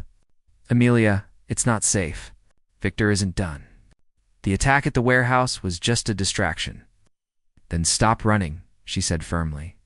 "We fight back together." He stared at her, torn between logic and heart. Finally, he sighed. "You don't understand what you're asking for." "Be not," she said softly. "But I understand you." In another part of the city, Victor sat in a dark room surrounded by monitors. His arm was bandaged, his face burned, but his eyes burned brighter than ever. On the screens were images, security feeds, emails. Financial records all connected to Harris Industries. A young woman entered, wearing a headset. "Sir, the next phase is ready." Victor nodded slowly. "Good. Begin Operation Echo." The woman hesitated. "Sir, what about Daniel?" Victor smiled faintly. "He'll come to me. He always does." Back in the diner, Marcus showed Amelia and Daniel a set of images. "These came from Victor's data," he said. "He's planning to expose something inside Harris Industries, something illegal. But there's more." He zoomed in on a file labeled Project Echo. It contained a list of names people who had worked on a secret program over 10 years ago. Military officers, scientists, CEOs, and at the bottom of the list, Edward Harris, Amelia's father. Amelia's eyes widened. "That's impossible." Daniel's face went still. "Your father was part of the same project as us." Marcus frowned. "You mean?" Daniel nodded slowly. "Yes. I wasn't just a driver. Years ago, I worked in covert communication for that program. So did Victor. We were trained to translate, decode, and deliver information for corporate warfare. But when the truth leaked, the program was erased, and we were erased with it." Amelia covered her mouth. "So all this time, you were protecting my father from something he helped create?" Daniel looked down. "I was protecting you from the consequences of his choices." Outside, the wind picked up. Sirens echoed faintly in the distance. Daniel looked out the window. "We need to move. If Victor activates Echo_11, he'll destroy the company and your father completely." Amelia stood up. "Then we stop him." Marcus handed Daniel a small device. "This will help trace the signal. But remember, Victor is always one step ahead." "Not this time." That night, they reached the outskirts of the city, where an old government building stood, abandoned for years, but still guarded by fences and motion lights. The signal led straight inside. "This was one of our old safe houses," Daniel said quietly. "Victor must be using it as his base," Amelia whispered. "So what's the plan?" Daniel took a deep breath. We go in quietly. Marcus will hack the system remotely. You stay behind me. Amelia nodded. I'm not afraid. I know, Daniel said, giving a faint smile. That's what scares me. He slipped through a broken side door. Inside, the air was thick with dust and silence. Computers blinked faintly in the dark, a soft blue light coming. From the control room, Daniel signaled Amelia to stay back and moved. Forward quietly, he reached the terminal and inserted Marcus's tracing chip. The screen lit up, Echo_11, active connection, 97% CIO MPL. Tidy. Daniel's heart stopped. Victor was minutes away from launching something huge. He spoke into the small earpiece. Marcus, can you stop it? Marcus's voice came through static. Trying. He's using triple encryption. I need more time. Suddenly, a voice echoed from behind. You should know by now, Daniel. Time is something you'll never have enough of. Daniel turned sharply. Victor stood in the doorway, half his face scarred, eyes burning with cold rage. You should have stayed dead, Victor said. Daniel stepped forward. You should have stayed human. The gun clicked. Amelia turned and froze. Two men stood behind her, armed. Daniel, she shouted. Victor smiled. You see, you brought her here. I didn't even have to look for her. Daniel's muscles tensed. Let her go. She's part of the story now, Victor said. And every story needs a tragic ending. Amelia glared. You think this will make you free? Victor laughed softly. Freedom is a lie. Control is what matters. He pressed a button on his wrist. The monitors lit up, showing live feeds of Harris Industries, city servers, financial banks. Tonight, said the truth goes public. Daniel lunged forward, grabbing a metal rod. Gunfire erupted.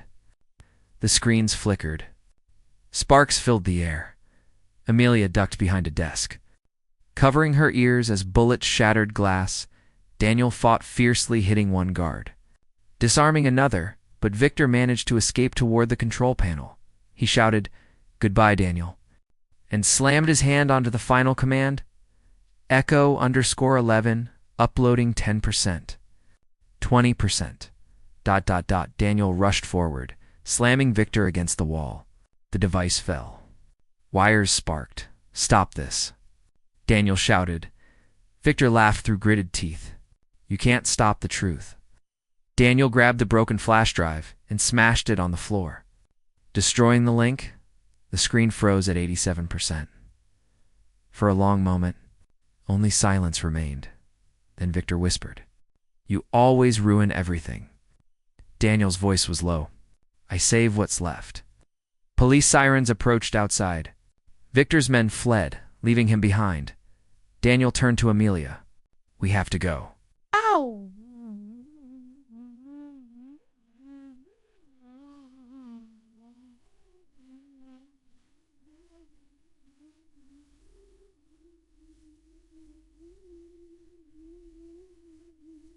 We have to go.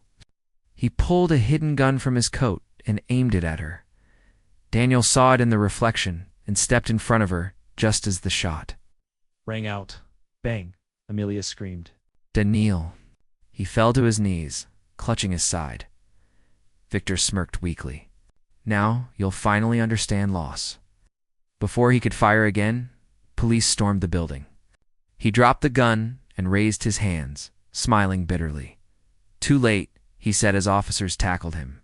The truth is already out. Amelia knelt beside Daniel, tears streaming down her face. Stay with me, she cried. He tried to smile through the pain. Looks like I'm not just a driver after all. Don't talk like that, she whispered.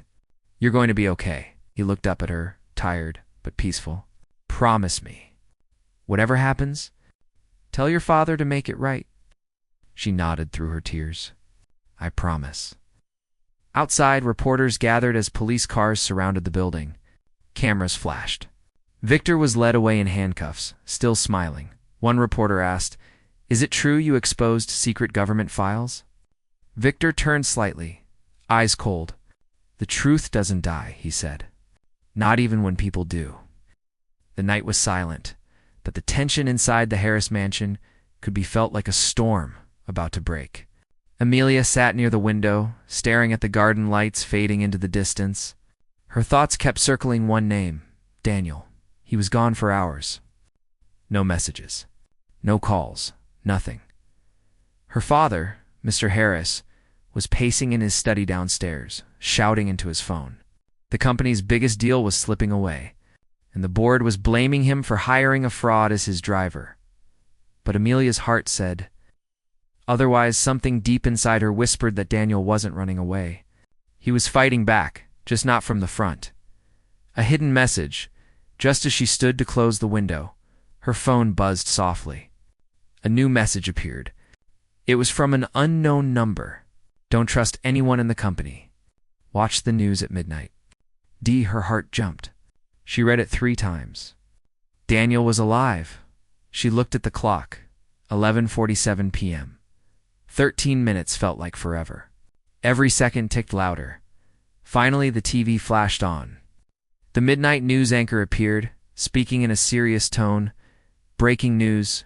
New evidence suggests that the recent hacking of Harris Global's financial data was an inside job. Sources claim a senior executive may be responsible. Amelia leaned forward. The reporter continued. Leaked audio recordings, translated from multiple languages, point toward an operation plan from within the company. One voice in the recordings appears to belong to Vice President Robert Lane. She gasped. Robert Lane, her father's right-hand man. The exposure downstairs, Mr. Harris shouted for his assistant. Get me Lane, now. But Robert Lane didn't answer his phone. Security cameras flickered across the mansion's big screen. One camera showed the company's parking area. Lane was already there, loading files and a briefcase into his car. He's running, Harris muttered, his face pale. He's the one.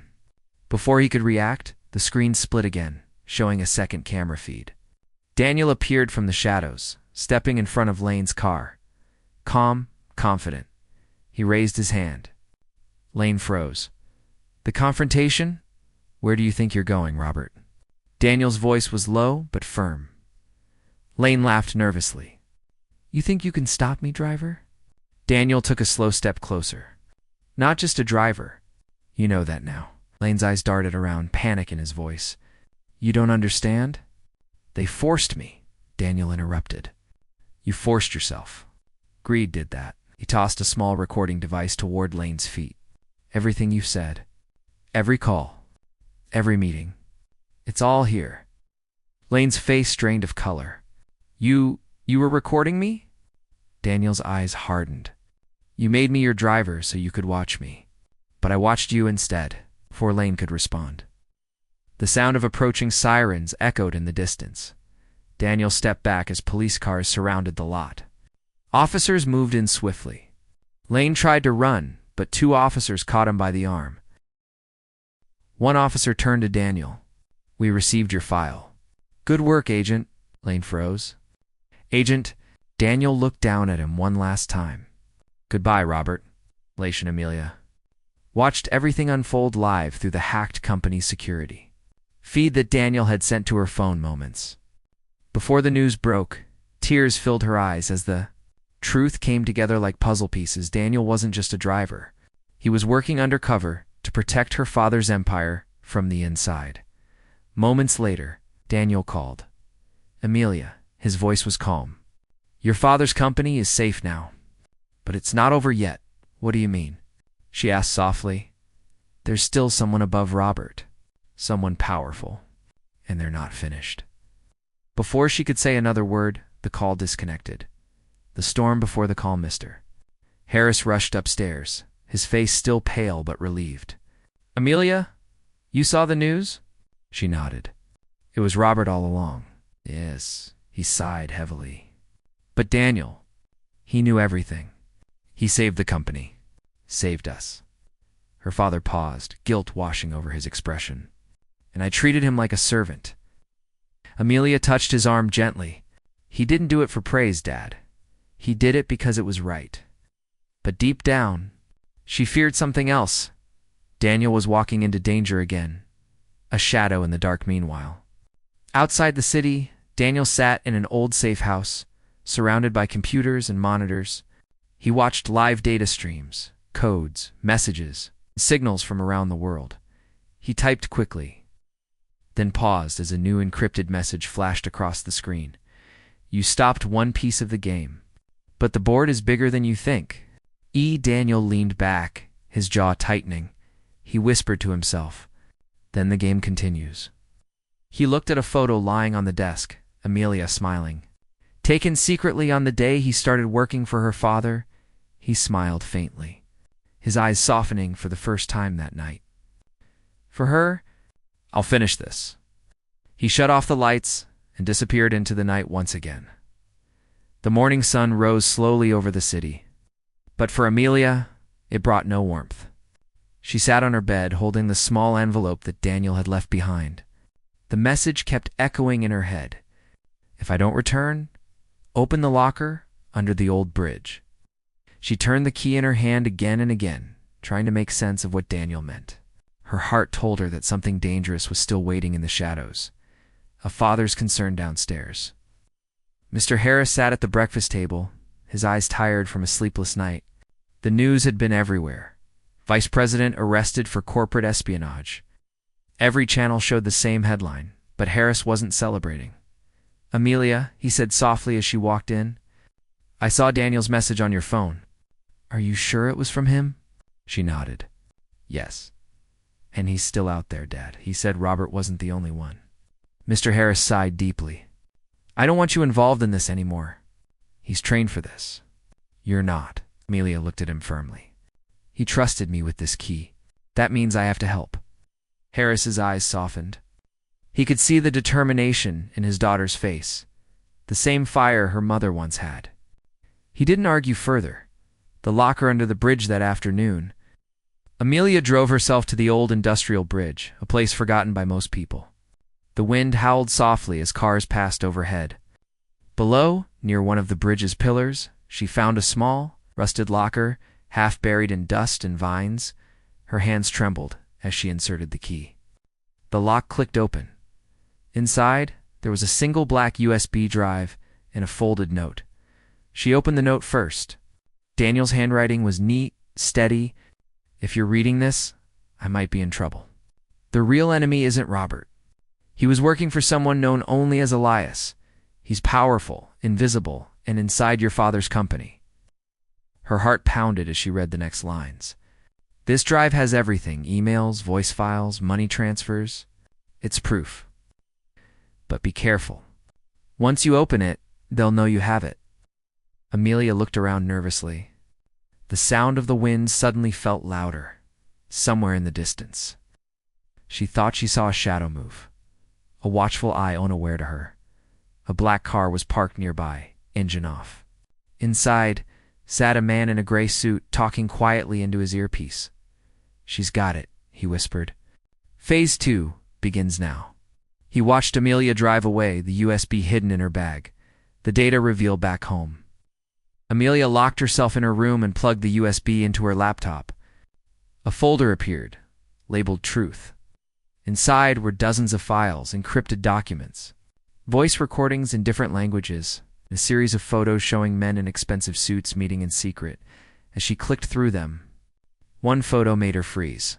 Her father was in it, shaking hands with a man whose face was partly turned away. Wait, she whispered, zooming in. That's Elias? She turned the brightness up, and her heart dropped. The man wasn't a stranger. It was Charles Bennett, her father's oldest business partner, the man who had helped build Harris Global from the start. No, she murmured, her voice trembling. The laptop suddenly flickered. Then a message appeared on the screen. You shouldn't have opened that, Amelia. Her eyes widened. Someone was hacking into her system right now. Desperate escape. The laptop screen went black. Panic surged through her chest. She grabbed her phone, trying to call Daniel, but the call didn't connect. She ran downstairs. Dad, we have to go now. Mr. Harris looked confused. What's going on? They know, Dad. Whoever Elias is, he's inside the system. Just then, the power went out. The entire mansion went dark. A second later, the front gate security alarm began to wail. Outside, black SUVs were pulling up silently, their headlights off. Mr. Harris grabbed his daughter's hand. "Get to the garage." They ran down the hallway as footsteps echoed outside the house. The unexpected savior just as the first window shattered. A familiar voice called from the side door, "Amelia, this way." She turned. It was Daniel. Covered in dust and bruises, he motioned them toward the back door. "No time to explain, follow me." They ran behind him through a narrow passage leading to the garden.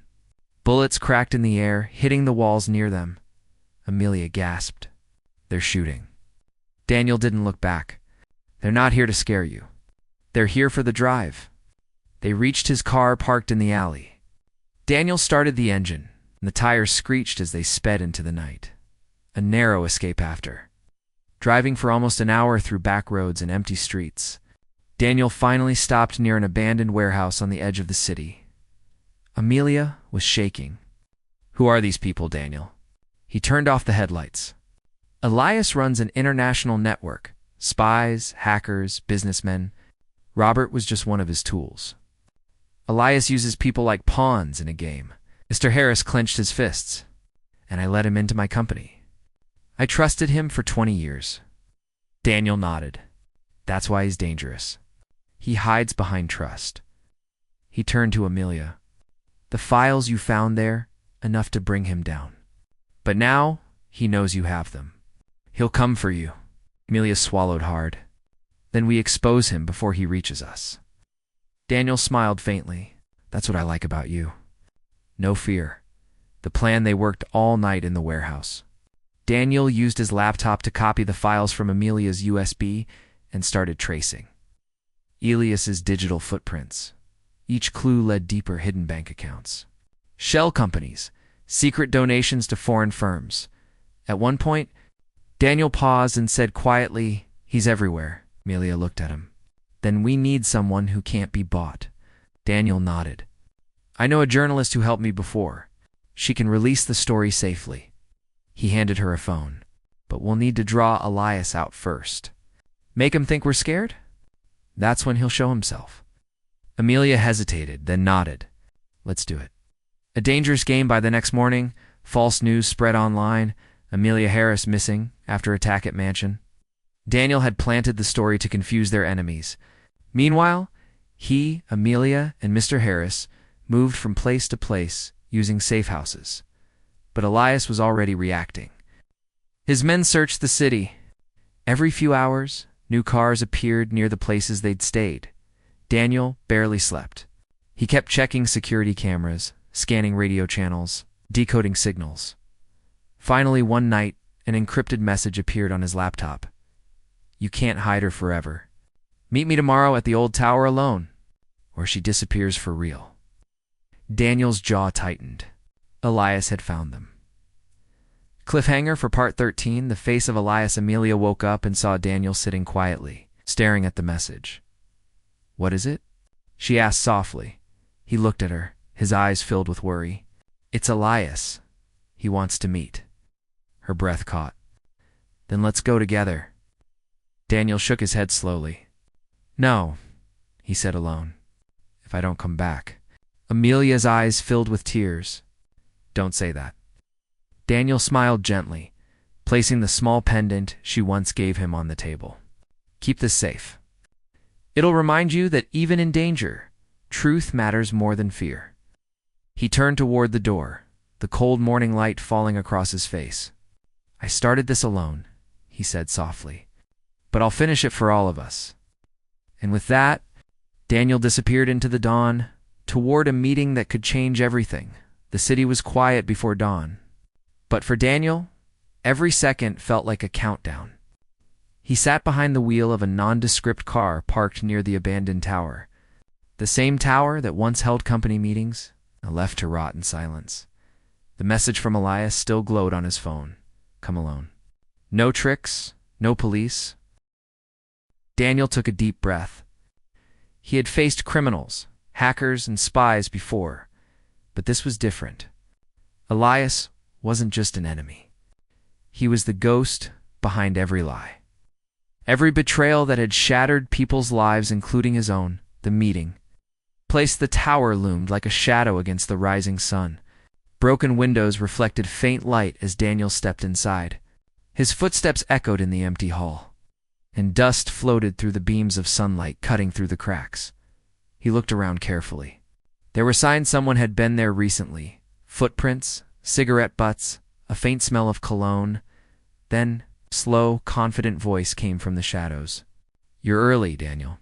I like that." Daniel's eyes adjusted, and from behind a concrete pillar walked EliasBenettel, and smiling.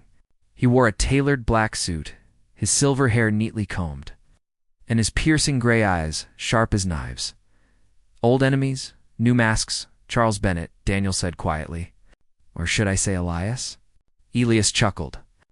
"Both are true. One built an empire. The other kept it alive from the dark." Daniel stepped closer. "You used Harris Global to move illegal funds. You betrayed the people who trusted you." Elias tilted his head slightly. "Trust is just a tool. You of all people should know that. You trusted Amelia, didn't you? And now she's running from the world because of you." Daniel's jaw tightened. "Leave her out of this." "Why?" Elias asked softly, almost teasing. "She's the one who found my files. The one who has what I want." Daniel's expression didn't change. "You won't touch her," Elias smirked. "You still think you're in control?" He tapped his watch. Instantly, a faint sound echoed from above drones, circling the tower. Small red lights blinked around the walls. "You came alone, Daniel," Elias said. "But I didn't." The trapped Daniel slowly raised his hands. "You planned this from the start." Elias stepped closer, his tone calm and cold. "Of course. You were supposed to lead me to the files. But Amelia was smarter than I expected. She copied them." Daniel's mind raced. Amelia. She had the drive hidden safely, but if Elias knew she'd copied it, she wasn't safe anymore. "I just need the original data," Elias continued. "Give it to me, and you both walk away free." Daniel stared straight at him. "You know I can't do that." Elias smiled slightly. "Then I'll take it the hard way." Sudden turned before Elias could signal his men. A deep rumble shook the floor. Smoke burst through one of the side windows, and a loud voice shouted, "Hands where we can see them." Elias's smile faded as special agents in black gears stormed the building. Surrounding him, Daniel stayed still, his eyes locked on Elias. From behind the agents stepped Amelia, holding a small device, a transmitter. "You were wrong," she said firmly. "He didn't come alone." Daniel's eyes widened. "Amelia, what are you doing here?" She gave him a small smile. "Finishing what you started," Elias laughed bitterly. "Touching. But you think the law can stop me?" He pressed a button on his wristwatch, and suddenly every drone above began to blink red. The explosion, "Get down," Daniel shouted, tackling Amelia to the floor as a chain of explosions tore through the upper levels of the tower. Dust and glass rained down, flames bursting through the ceiling. Elias used the chaos to run, dodging the falling debris. Daniel got up instantly and chased him through the smoke. They burst onto the rooftop, wind howling, the city skyline glowing in the distance. Elias turned, holding a small pistol aimed at Daniel. "You just don't stop, do you?" he hissed. Daniel raised his hand slowly. "You're done, Elias. The world knows. You can't hide now." Elias smirked. "Then I'll take you with me." Pulled the trigger, but no sound came. Daniel had already thrown a metal pipe. Knocking the gun out of his hand, they fought fiercely, each punch echoing across the empty rooftop. Years of secrets and betrayal poured into every hit. Finally, Daniel pinned Elias to the ground. "It's over." But Elias only smiled. "You think you've won? The network doesn't die with me." Daniel glared down. "Then I'll destroy every part of it." Police helicopters circled overhead, sirens filling the air. Elias looked up at the lights flashing across the rooftop and whispered, almost proudly, "You're too late." Seconds later, a second explosion went off beneath them. The fall of the rooftop cracked. Daniel tried to hold on, pulling Elias by the collar, but the concrete gave way. Both men fell through the collapsing floor. Landing in a pile of debris below, everything went dark. When Daniel opened his eyes again, the air was thick with dust. Elias lay nearby, unconscious, bleeding. Amelia rushed in with the rescue team, shouting, "Daniel! Daniel!" He tried to stand but stumbled. Amelia caught his arm, tears streaming down her face. "You're hurt." Daniel smiled weakly. "Just a little." She looked at Elias, lying motionless. "Is he?" Daniel shook his head slowly. "Alive? But he'll face justice now." The aftermath hours later, the fire was out, the building secured. Elias was arrested and taken away by the authorities. Daniel sat in an ambulance, a bandage around his arm. Amelia sat beside him, quiet. "Finally," she whispered, "you could have died." Daniel looked at her softly. "It was worth it.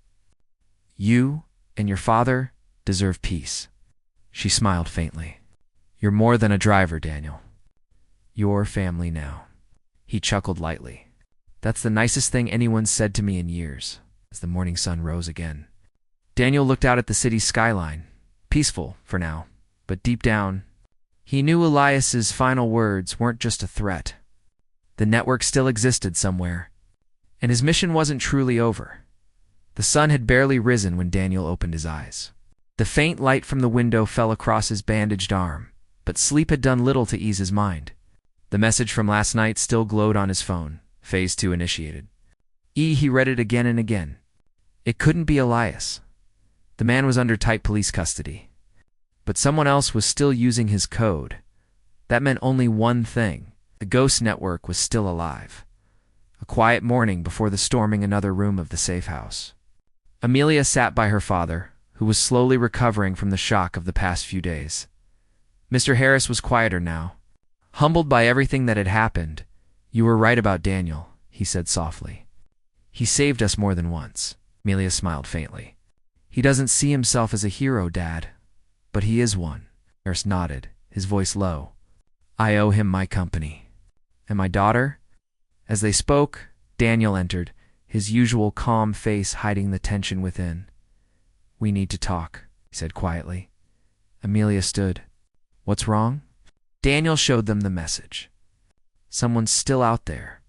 Elias was only one part of something bigger. Harris frowned. "You mean there are others?" Daniel nodded. "Dozens. Maybe hundreds. They work in silence, connected across countries, businessmen, hackers, diplomats, all part of the same invisible system." He paused, his eyes dark. "They call themselves the Ghost Network." The trail begins. Again, Daniel spent the next few hours tracing the origin of the message. His laptop screen flickered as he ran code after code. Each signal he chased ended up vanishing like smoke. "These people don't leave digital footprints," he muttered. "They erase themselves." Amelia brought him coffee and sat beside him. "You've been doing this for hours? Take a break." Daniel shook his head. "If we stop now, they'll move again." Just then, a faint signal appeared, a location ping from an old server address. Daniel zoomed in. The coordinates pointed to a private island off the coast, one that used to belong to a tech corporation that mysteriously vanished 3 years ago. He turned to Amelia. "That's where it starts." Into the unknown the next day, Daniel, Amelia, and Mr. Harris boarded a private plane arranged through Daniel's agency. As the plane lifted into the clouds, Amelia stared out of the window, her heart pounding with both fear and excitement. "What do you think we'll find there?" she asked quietly. Daniel didn't answer right away. "Truth," he said finally. "And danger." Hours later, they landed near a small coastal town. From there, a small boat took them across gray waters to the island. The place looked abandoned, tall fences, rusted gates, broken lights. But Daniel noticed something that others might have missed. Fresh footprints in the sand. "They're still here," he whispered. "The hidden facility." They followed the path through the trees until they reached what looked like an old research building. Its windows were dark, but inside, faint blue lights blinked servers. Still running, Daniel picked the lock carefully and pushed the door open. Rows of computers hummed quietly. The air smelled of metal and dust. On one of the desks, a small screen showed a name. Project Phoenix. Amelia leaned over. "What's that?" Daniel clicked the file. A video began to play, Elias speaking directly to the camera.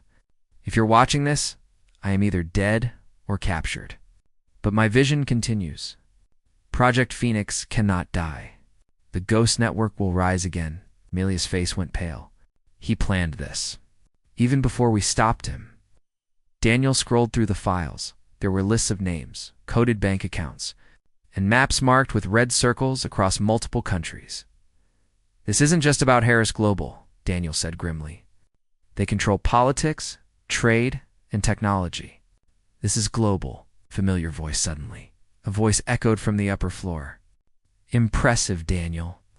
You always find the truth, even when you shouldn't. Daniel froze. That voice, he knew it. He turned slowly, his heart sinking. At the top of the stairs stood Elias, alive, calm, and smirking. Amelia gasped. How? How is this possible? You were arrested? Elias chuckled softly as he descended the stairs. The man they took was a decoy, someone who volunteered. For the right price? Daniel clenched his fists. You planned your own arrest, of course, Elias said. The Ghost Network doesn't fall that easily. The truth revealed. Elias walked around them slowly, his voice smooth like poison. You see, Daniel? The world doesn't run on governments or justice. It runs on secrets, and we control them all. The data, the banks, the people, every move, every trade. We decide what's true. He stopped in front of Amelia. Your father thought his company mattered, but he was just one piece of my design. Amelia stood her ground. And you think you'll get away with it again? Elias smiled faintly. I already have. Daniel moved forward, blocking him. Not this time. Elias tilted his head. You can't stop what you can't see, Daniel. Ghosts don't die. He pressed a button on his remote, and suddenly every computer screen in the room went black, replaced by a single countdown timer. 0 to 15 o'clock, Amelia gasped. What is that?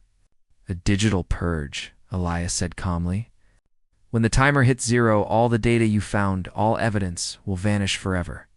Daniel's mind raced. 15 minutes. One chance race against time. Daniel dashed to the main terminal, typing furiously. Amelia, find the backup drive. It has to be here somewhere. She searched through drawers, wires, and boxes. There's nothing. Keep looking. Mr. Harris joined in, panicking. Daniel, what if we can't stop it? Daniel didn't answer. He couldn't. His focus was on the screen. He was trying to override the purge sequence. The timer hit 7 o'clock. Amelia finally found a small hard drive hidden behind a power panel. Is this it? Daniel grabbed it, connected it to the system, began copying the data manually. 4:30, Elias smiled from the shadows. You think you're fast enough? Daniel didn't look up. I only need one copy. 2 o'clock, sweat dripped down his forehead. Amelia stood beside him, her hands trembling. 0:30, Daniel, she cried. He hit enter just as the timer reached 0:03. The screen went blank, then flashed green.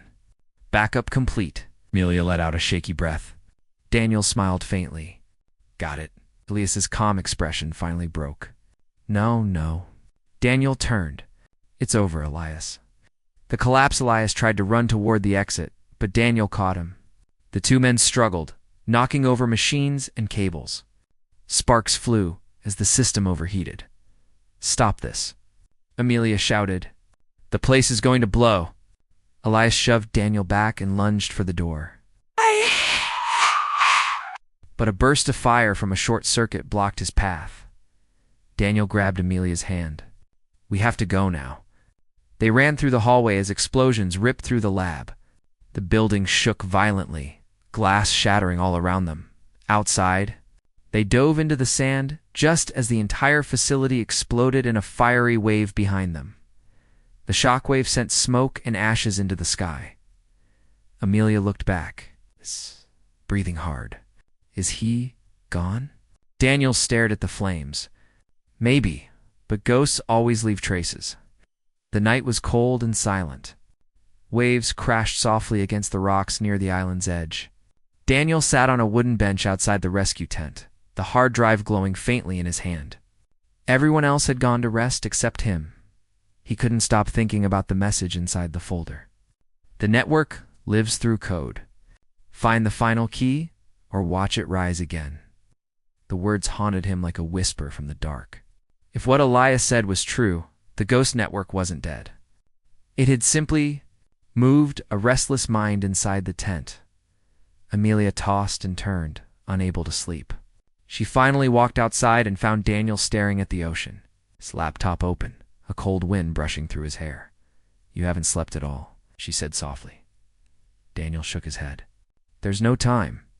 I found something strange in the data." Amelia sat beside him. "What is it?" He turned the screen toward her. A long line of numbers and letters glowed on the display, unreadable. "Random. At first I thought it was just corrupted code," Daniel said. "But when I rearranged it, it formed a pattern, a date and a location." Amelia leaned closer. "Where?" Daniel hesitated. "New York. Harris Global Headquarters." "Next week." Amelia's eyes widened. "That's my father's company. What happens next week?" Daniel's voice dropped. "The global launch of your father's new AI system, Nova." She covered her mouth. "You think it's connected?" Daniel nodded slowly. "The final code might be hidden inside that system. Elias planned this all along." Returned to the city 3 days later, they returned to New York. The city looked the same, tall, bright, full of life.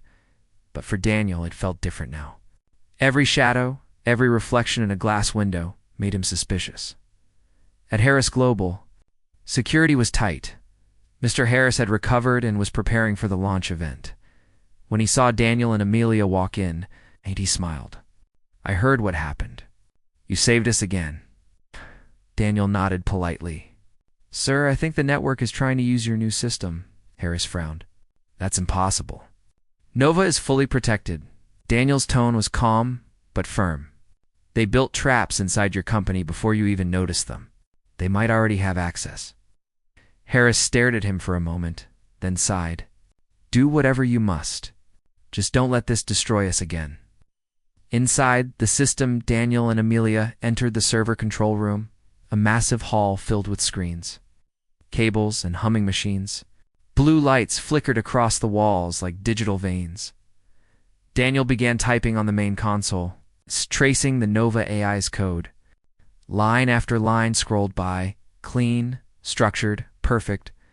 But then, hidden deep inside one subfolder, he found something odd. Root legacy/echo.key. Daniel froze. "Echo." He whispered. Amelia looked at him. "What is it?" He exhaled slowly. "That was the name of an old project I worked on years ago, before I became a driver." She blinked. "Wait, you made this?" Daniel nodded. "At least, the foundation of it. But someone rebuilt it without my knowledge." He opened the file, and what he saw made his blood run cold. The truth behind the Keitha. File contained video logs, old surveillance clips of Daniel himself. Working in a small government lab, he watched his younger self coding, talking to other engineers.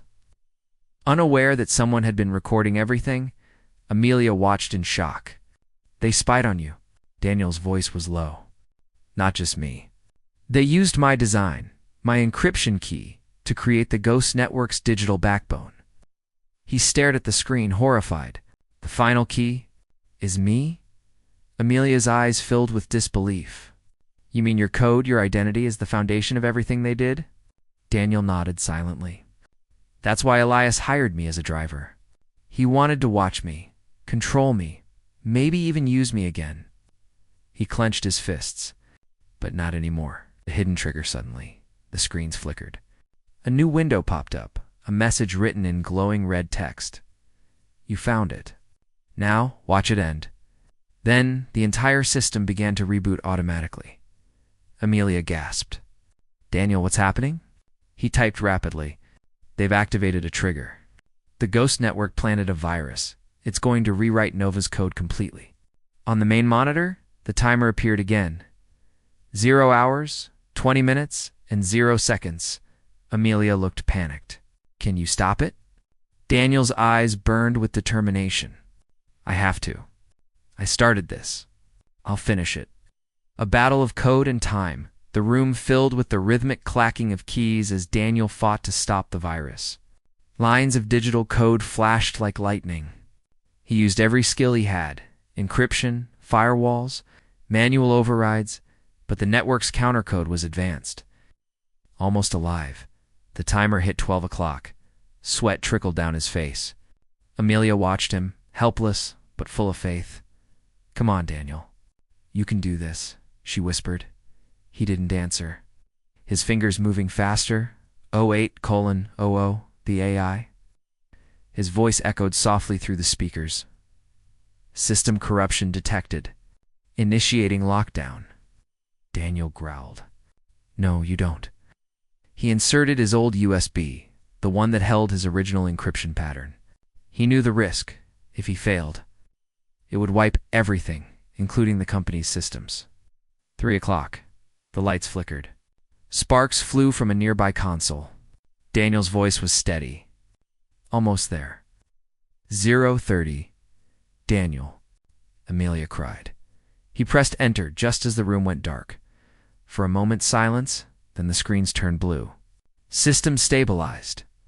Virus contained." Amelia gasped with relief. "You did it." Daniel leaned back in his chair, breathing hard. "It's over. For now, final message is, the system rebooted safely." One last message appeared on the main screen. "You stopped us once, but the world still runs on code. The Ghost Network never dies. It evolves." Daniel stared at the message, his heart heavy. Even in defeat, Elise's shadow still lingered. He turned off the monitor slowly. "We might have saved the company. But the network. It's not gone." Amelia touched his shoulder gently. "Then we'll be ready next time." Daniel looked at her, tired but calm. "Next time," he agreed softly. Epilogue scene: a quiet street later that night. As rain fell softly over the city, a man in a dark coat walked into a small cafe. He sat down, opened a laptop, and logged into an encrypted network. A single chat window popped up. "User, Phase 3 is ready. Begin transfer." The man smiled faintly. It wasn't Elias. It was someone new. The camera zoomed in on the screen as the words appeared. "Welcome, successor. The Ghost Network lives." Cliffhanger for part 16. The final betrayal. Back in his apartment, Daniel stared at the night sky.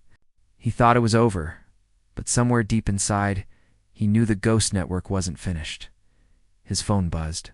A new message appeared from an unknown number. "Daniel, we need to talk. I know who created the real code." He frowned. "Who is this?" The reply came instantly. "Someone from your past." Daniel froze. The story wasn't over. It was just beginning again. Rain poured heavily over the city that night. Thunder rumbled far away, and streetlights flickered on and off. Reflecting across the wet roads, Daniel sat alone inside his apartment, staring at the screen of his phone. The message still glowed there. "Daniel, we need to talk. I know who created the real code." His heart pounded slowly. After everything, Elias, the Ghost Network, the explosions, the AI battle, he thought it was finally over. But this message changed everything. He typed a reply with steady hands. "Who are you?" For a moment, nothing happened. Then another message appeared. "Meet me at the old train station. Midnight. Come alone." Daniel exhaled deeply and looked out the window. The rain had no mercy tonight, and neither, he suspected, would this meeting. The station was abandoned years ago. Broken glass covered the ground, and the faint sound of dripping water echoed through the empty platforms. Daniel arrived quietly, wearing a black jacket, his hood pulled low. He kept one hand in his pocket, holding a small flash drive, the backup of the Ghost Network's final code. He waited for 5 minutes, 10 minutes. Then he heard footsteps. A figure appeared through the mist, a tall woman, wearing a dark coat, her hair tied neatly back. When she stepped under the dim light, Daniel froze. "Sophia?" She smiled faintly. "It's been a long time, Daniel." The return of Sophia was not just anyone. Years ago, she was Daniel's partner, the co-developer of his first encryption system. She was brilliant, quiet, and always 2 steps ahead of everyone else. But she had disappeared after a lab explosion years ago. Daniel was told she died in the blast. He stared at her in disbelief. You're alive?" She nodded slowly. "Barely. I had to disappear. Elias found me first." Daniel's jaw tightened. "He used you." Sophia shook her head. "No, Daniel. He saved me." Those words cut through him like a blade. "What are you talking about?" he asked, his voice sharp. Sophia stepped closer. "You think you were the only one with secrets? The Ghost Network didn't start with Elias. It started with us." Daniel blinked. "That's not true." She smiled sadly. "It is. You built the security. I built the control system. Together, we created something powerful and dangerous." Daniel shook his head in denial. "We created a safety net, not a weapon." Sophia's voice grew cold. "That's what you wanted to believe. But I saw what it could do. And Elias saw the potential too. He promised me a world without corruption, without lies, one run by pure code." Daniel took a step back. "You joined him." Her expression hardened. "I led him." The shocking truth, the sound of thunder, cracked above them as Daniel's world fell apart. "All this time," he whispered, "the Ghost Network, it was your idea?" Sophia nodded slowly. "Elias took the name, but the foundation was mine. I created the algorithm that learns, adapts, and rebuilds itself." Daniel clenched his fists. "You destroyed people's lives. You made them slaves to your system." She looked almost hurt. "I tried to create order, Daniel, but you ran away. You became a driver, hiding from your own creation. So I took control." Daniel's anger burned. "And you let Elias destroy everything we worked for?" Sophia's eyes softened. "I didn't plan for it to go that far. But when power grows, it chooses its own masters." The final offer. Sophia took a step closer. "The world is already broken, Daniel. You know it. Governments fail. Companies lie. The Ghost Network can fix that perfectly, logically, without human error." Daniel shook his head. "At the cost of freedom? At the cost of lives." She sighed. "Freedom creates chaos, but code creates peace." Then she extended her hand. "Join me, Daniel. Together, we can rebuild it the right way this time." He looked at her hand, his heart heavy. Part of him wanted to believe her. They had once shared the same dream to protect the digital world. But he remembered. Amelia, Mr. Harris, the innocent people who almost lost everything. He stepped back. "No, Sophia. Peace built on control isn't peace at all." Her expression turned cold. "Then you're standing in my way." The betrayal suddenly. A sharp metallic sound filled the air. Gunfire. Daniel dove behind an old pillar as bullets shattered the tiles around him. Sophia's men appeared from the shadows, armed and silent. "You planned this?" Daniel growled. She looked almost sad. "I didn't want it to end like this. But you leave me no choice." Daniel pulled out a small smoke device from his pocket and threw it across the floor. Thick white smoke filled the station. He dashed through it, sliding behind a train car, taking cover as the guards fired blindly. When the smoke cleared, he was gone. Sophia lowered her weapon. He won't get far. But when her men ran to search, Daniel was already climbing up the old stairwell, heading to the control room above the tracks. The last code inside the control room, dozens of monitors lit up automatically. Daniel plugged in his flash drive. The Ghost Network's final code filled the screen's lines of glowing numbers and digital maps. He had one goal: to shut it down permanently. Then Sophia's voice came through the speakers. "You can't delete it, Daniel. It's part of you. You're the key." Daniel kept typing. "Then I'll erase myself if I have to." Out. "Don't do this," she pleaded. "You'll destroy everything." He paused for a second. Some things deserve to end. With one deep breath, he hit enter. All the screens flashed red, then white. The entire system began to collapse, deleting files faster than they could regenerate. Sophia burst into the room shouting, "No!" The lights exploded. sparks flying across the consoles. Daniel turned toward her, calm and firm. "Goodbye, Sophia." The building shook as the final code executed. A wave of energy surged through the servers, burning out every piece of connected data, destroying the Ghost Network forever. The fall of the Ghost Network when Daniel opened his eyes again. The station was in ruins. Sophia lay on the ground, alive but weak, her system destroyed. She looked at him, tears mixing with dust on her face. "You win, Daniel. But the world won't change." He knelt beside her. "Maybe not. But at least it'll stay human." Sirens echoed in the distance. Police, rescue teams. Amelia's voice came faintly through his earpiece. "Daniel, are you there? We traced your signal." He smiled faintly. "It's over, Amelia. It's really over." Days later, the world moved on. News channels spoke about the fall of an unknown cyber organization. Harris Global recovered, stronger than ever. Amelia visited Daniel at a quiet hospital by the coast. He sat by the window watching the sea, his arm in a sling but a calm smile on his face. "You did it," she said softly. Daniel looked at her. "We did it," she smiled. "What will you do now?" He looked out at the water. "Maybe drive again. But this time, without secrets." Amelia chuckled. "You'll get bored," he smiled. "Maybe. But peace is worth a little boredom." They sat quietly for a while, two people who had seen too much, finally breathing again. Final scene, the new beginning that night. After Amelia left, Daniel walked outside. The sky was clear, stars shimmering softly. He reached into his pocket and found a small piece of paper. Someone had slipped into his jacket. It read, "The Ghost Network was only one chapter. The real code lies deeper." Daniel folded the note and looked up at the stars. He didn't know if Sophia had survived, or if someone else had taken her place. But one thing was certain, the story wasn't over.